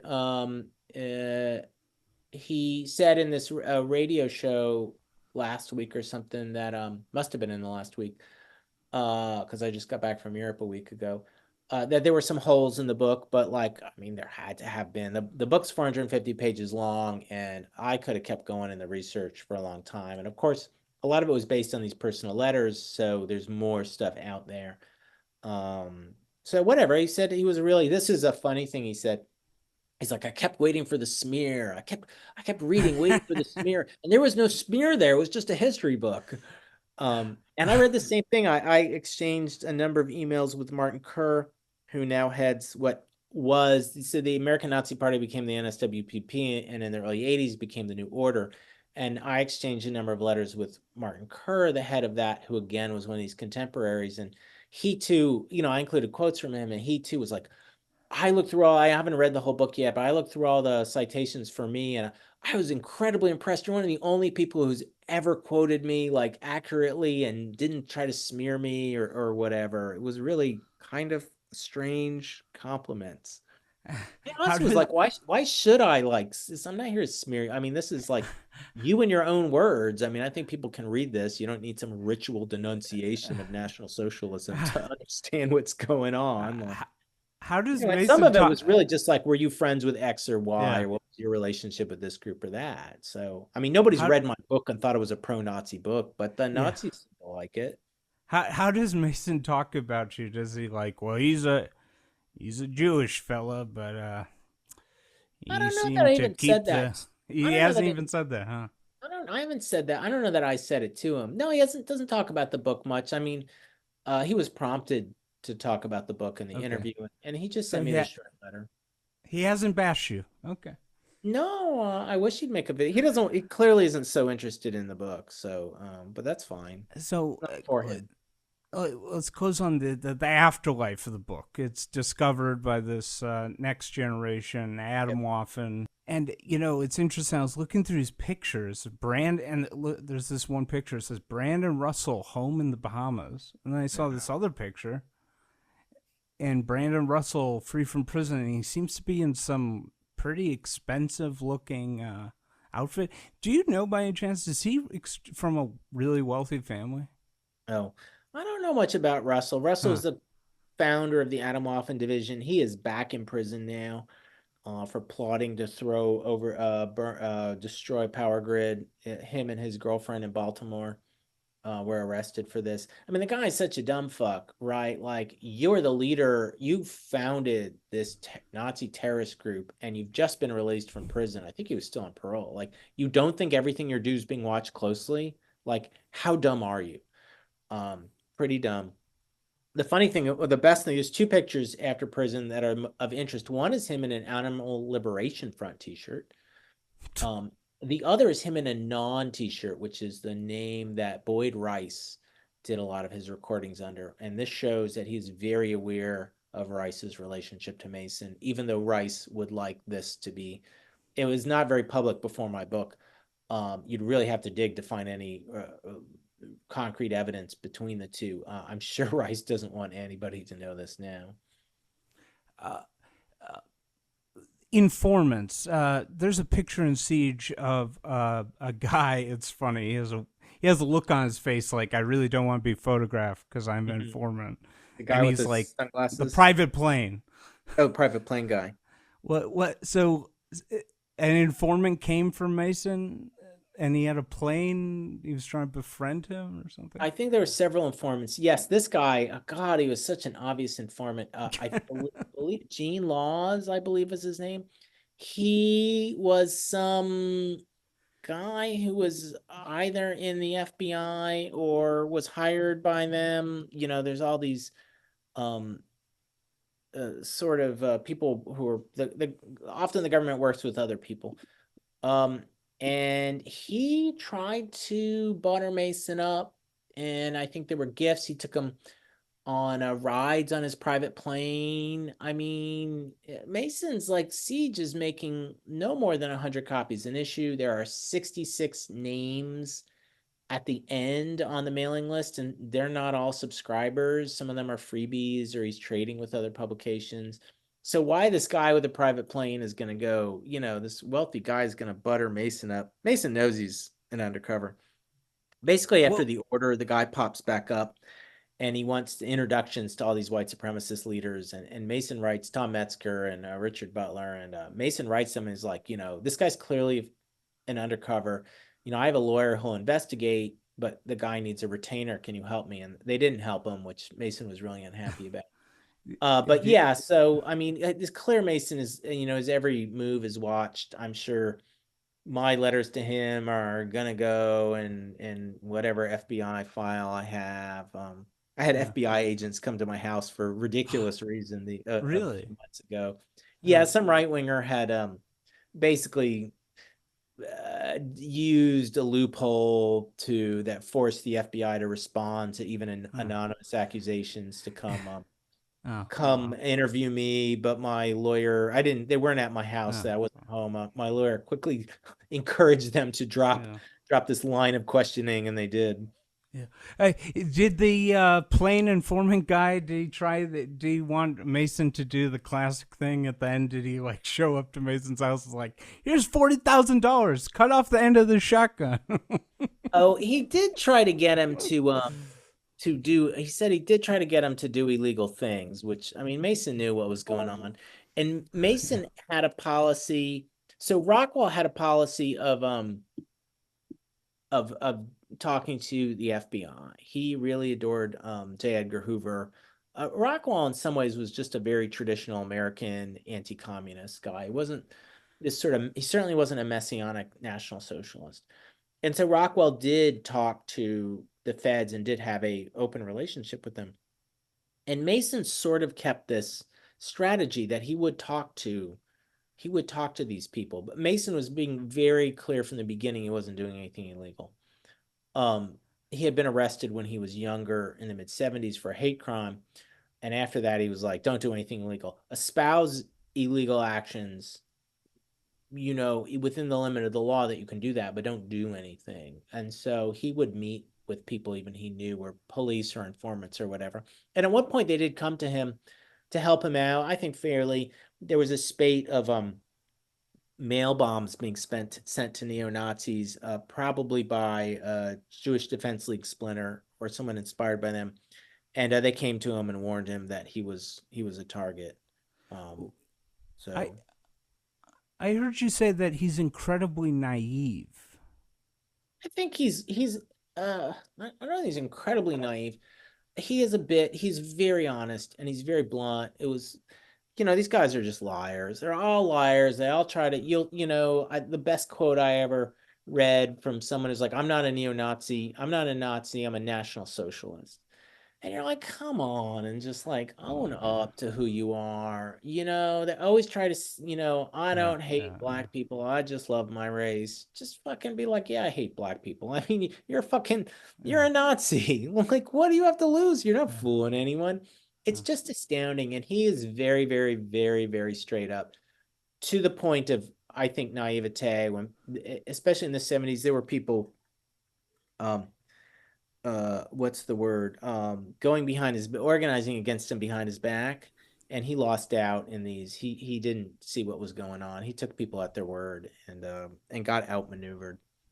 So in that sense, he was naive about what was going on, but not in general. I mean, and I think you can avoid some of these conflicts if you withdraw and you're just doing one thing by yourself. It's harder to get stabbed in the back by people. Two final figures in these later years that show up that are interesting. Greg Johnson. Oh, yeah. Who, the editor of Countercurrents, who's a, how do I say this? I'm fine with I love gay people. I love gay people, but it is a controversial thing in the well, Nazi. He doesn't admit this, right? Oh, I'm not sure, but they caught him undercover. They got some Swedish kid. Yeah. Oh, when did that happen? Oh, you didn't hear about that? No. They had like an undercover anti-fascist Swedish blonde like boy, and you haven't seen this, the undercover footage? Oh, I guess send it to. Yeah, and like Johnson is just like infatuated, like, oh, you must come to this dinner, and spilling. Okay, I'm not terribly surprised. I didn't know they actually did that. So so Johnson Siege is reissued a second time in 2003, and it's by these two dudes, and Johnson is one of them. They're involved in this old school racist think tank called the Foundation for Human Understanding, and they apparently got permission or money from them. Well, permission and maybe money to launch a new publishing imprint. But they're far more radical than the FHU are, who are old aging segregationists.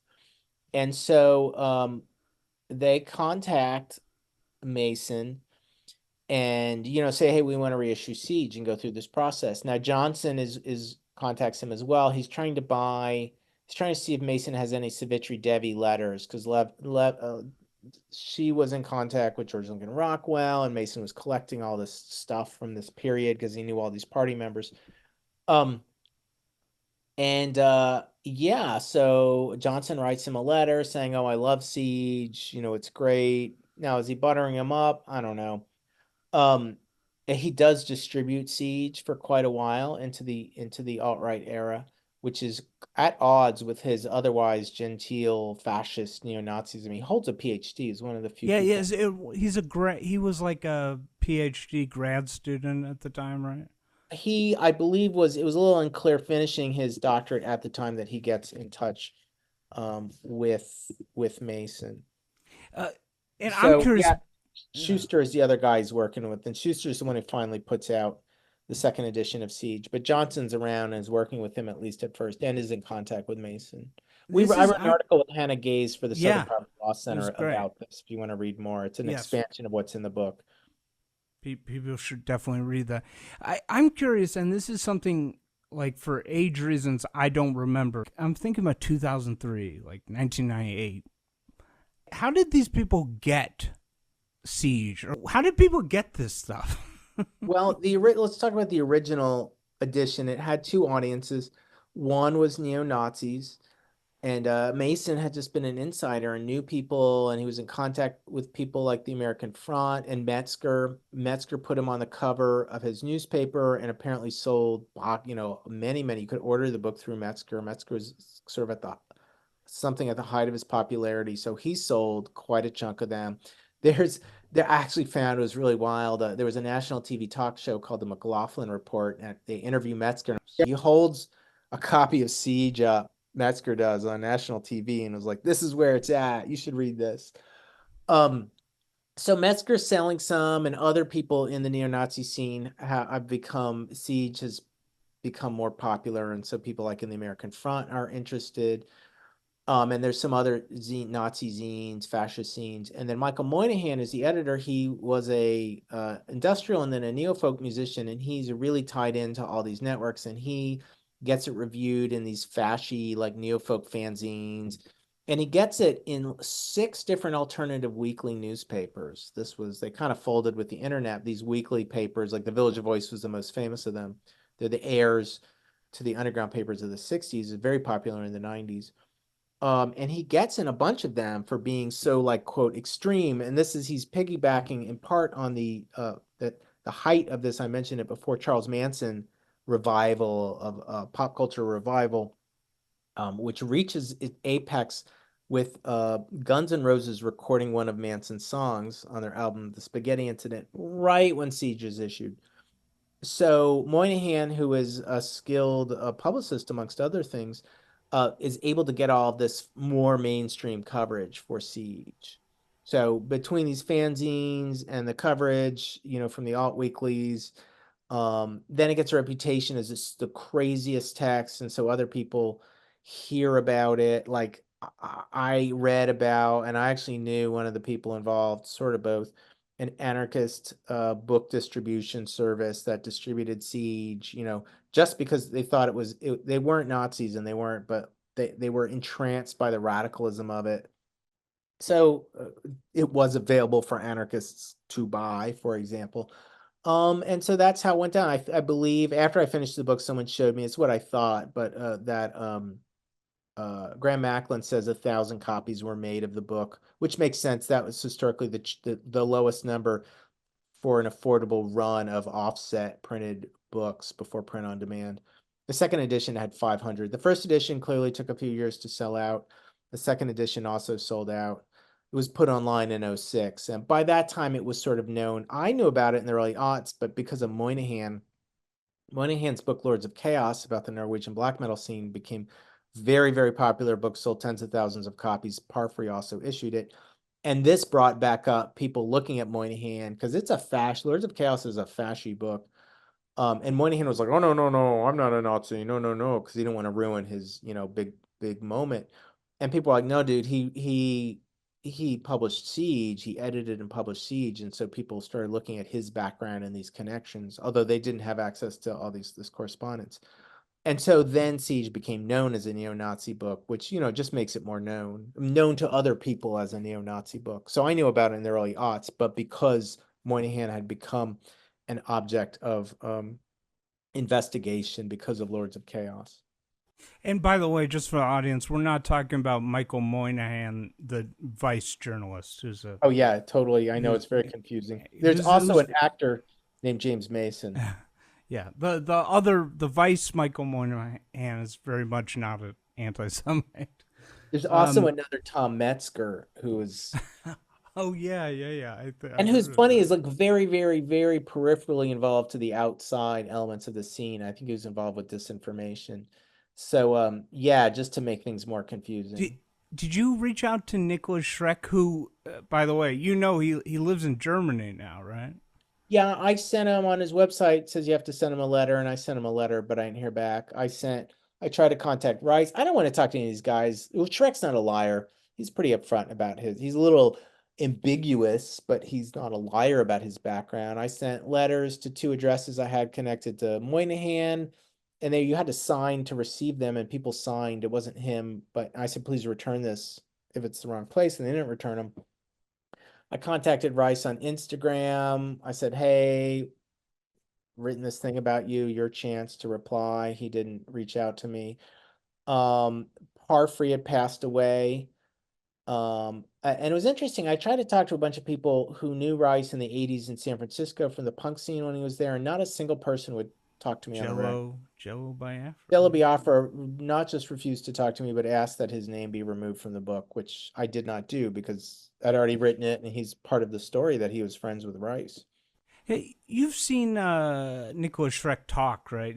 Recent Oh, interviews. I saw the old ones. He did 2 interviews with Tom Metzger, and then he was on this Bob Larson show, this Christian anti-Satanist, Christian fundamentalist preacher who almost all these guys, were on his show at one time or another. What is his deal? Like his voice, he sounds like he's from like some like really rich family. Like he has this weird mid-Atlantic accent. Do you have any? What's going on there? I don't know. I didn't investigate him very deeply because his period of importance was pretty short. What happens is around 1990, Moynihan says that he's Jewish and cuts the ties with him. He's also blamed by Rice for fucking up this event that they were all involved in called 8888 in San Francisco. Moynihan wasn't involved in. So it's just a brief period of time that he has any importance. It's the Manson file and then the Charles Manson superstar that he's to Mason. He married Nina Schreck, the daughter of Anton LaVey. They join a splinter group of the Church of Satan, but then they move on out of Satanism and into Tibetan Buddhism and stuff. Their albums aren't very good. They keep recording, and so they just become sort of uninteresting to me. Maybe they're interesting to other people. Both of them and then bizarrely, like researching for this interview, I just came across a video, which is like I didn't know he was missing an ear, and he tells this story where he's like, yeah, me and this famous comedian and some other people were putting up viciously homophobic. And this is a guy who like comes off like, if you hear him talk, like, oh, that's a liberal artsy guy. In August, I think it was August 2nd of 1987, okay. I was working on the Manson file, and I'd been trying to Xerox a picture of Gary Hinman. I'm sure people who know the case have seen the court drawing from the coroner of the wounds of Gary Hinman, whose ear was sliced. For some reason, the Xerox machine kept malfunctioning. So there I am, August of 87, looking at this picture of Gary Hinman's ear wound. Of course, and for people who don't know the case, basically Manson went to the music teacher and drug dealer Gary Hinman's house and cut his ear with a knife from the Straight Satan's motorcycle gang. Well, it was more like a sword.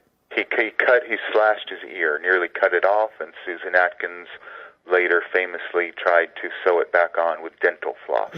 I was focusing on this image of Gary Hinman's severed or slashed ear all day before this incident. And right when I was in the midst of researching the first Manson file, I had contacted a collector of Manson memorabilia named Nick Bugis. He later became the sort of court photographer for Anton LaVey, and he made a film about Anton LaVey. I introduced him to LaVey and the Church of Satan. He had the idea to go to this comedy club, but before we go, he wanted to leave these anti-gay flyers printed on pink paper that sort of had an anti-gay, anti-AIDS message in the gay area of West Hollywood. Nick Bugis, I, and this fairly well-known comedian, who's still fairly well-known, I won't mention him, left these anti-gay flyers that were deliberately provocative. When we got back into the car, there was a second in which I left the car door halfway open, and some people, I could hardly see them. One of them was like a bodybuilder type guy, African-American, and 2 other people started shaking the car. They had obviously seen these flyers, and we thought for sure we're going to be killed. Finally, he pushes the gas. He was driving, and somehow we got out of it. And I said, okay, we got away with that. And then I went into shock. I was like laughing. And then he looked at me, and there was blood all over my shirt. I had a black shirt on, but you could see, drenched with shining blood. And I felt for my ear, and it was gone. No, with apparently the this story's true. I mean, I heard it yeah, from yeah. other people, and then he says it. Yes, they're putting up His ear fell off, or posters. like his ear They're disappeared or something. they were putting up posters like I hope you die of AIDS, some kind of posters in this area where a bunch of like gay prostitutes were, and one of them attacked him and cut his ear off. It seems to be a true story. He said it, others have said it. You've been so nice. Bugus is friends with some famous comedian. Who? Nick Bugus, who's the other guy Oh. with them. He was close to all these guys. He was close to Anton LaVey. He was close to Parfrey, and he drew famous, super racist, incredibly racist comics for Tom Metzger's White Aryan Resistance newspaper, including of one that is very famous as a meme. It's the I forget what it's called. It's this Jewish Happy Merchant. A Happy Merchant meme Bugus created. Yeah, And so Bugus, in this story that Shrek tells, Bugus is with him. Yeah, he's just Shrek is a weird guy. Shrek is a weird guy, but weird Shrek voice, yeah. in this period talks some of the most blatant racist neo-Nazism in public. He's in a fake occult fascist think tank with Rice and Parfrey and Moynihan. But I think he's the one who believes this the least, frankly, or maybe for a minute does, but he's a play actor, he's trying on roles. Maybe he believes the roles for a minute, but I have to bring up this guy. What's his name? Sutter? Caleb Sutter? Yeah. Okay. So, and then the Order of the Nine Angles, it's so bizarre. Let me explain to the audience. To prepare for the interview, I downloaded all the different editions of Siege. I was going through it, and the back cover of this one edition, that I believe the Order of Nine Angles. NSO 09A, National Socialist Order. That they made. The back cover of the book is literally an advertisement for rape. Like showing a guy like grabbing a naked woman who's like terrified, and it says rape up top, and then it literally has like a motto like secure your property, protect your property, like women being property. Right. So, and I heard that Sutter, so he's like an FBI informant. And he starts this publishing house, and he's part of Adam Waffen. And it seems like he just takes it just to the next level, where it's like glorifying child abuse, mass killings. Like, it's a hard question. What the hell is going on? What is this? So 09A is a Satanist. You can't really call it group. They form local groups called Nexians, or people can just read all the stuff, and be 09A themselves or whatever. It was formed by a neo-Nazi named David Myatt. He always denies it, but everyone thinks knows it's him. And he developed this idea of insight roles. So you don't have to be a neo-Nazi to follow 09A doctrines, but the founder is, and many are. Developed this idea of insight roles, which means that you should join a super extreme group, a military, an Islamist group, or a neo-Nazi group or something, to gain these sort of experiences. And you can or cannot, you don't have to believe in their ideology, but you can. And so 09A doctrines were adopted by people inside of the Adam Waffen division. Now, Sutter had previously been involved in weird white supremacist esoteric circles, including this attempt to become the official representatives of the North Korea in the United States, or the official organized. Juche or whatever. It's Juche thing. And it came out through this that he had been and testified against, or been an informant against another white supremacist. The white supremacist milieu is so weird that they will allow people like this to remain in the milieu after a period of time, or after they get out of jail. I don't know why. I don't know if it's just because there's such fucked up people in there anyway, or it's like a prison thing where sometimes you snitch on people to reduce your sentence, and that's just how it goes. Like, that just happens. And so he was basically created an 09A I don't know if it was a cell, I guess it was the Temple of Blood that was part of or overlapped with Atomwaffen, and wrote this book called Iron Gates and was promoting all of these doctrines inside of Atomwaffen.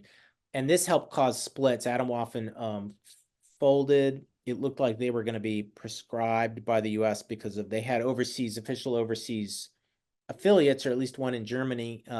You can't make a group illegal inside the United States, but you can make a foreign group illegal. And so it was argued they were going to be made illegal because of their foreign connections. Anyway, the group disbanded, and the remaining groups dutifully started to splinter, and some of this was over 09A. And so, it came out, I think, in a court case, I believe, don't quote me on that one, that Sutter was still acting as an informant, even though he was sort of propelling the group into more and more radical territory, because a lot of 09A stuff gets into child pornography, believes there's a literal Satan that you can make contact with.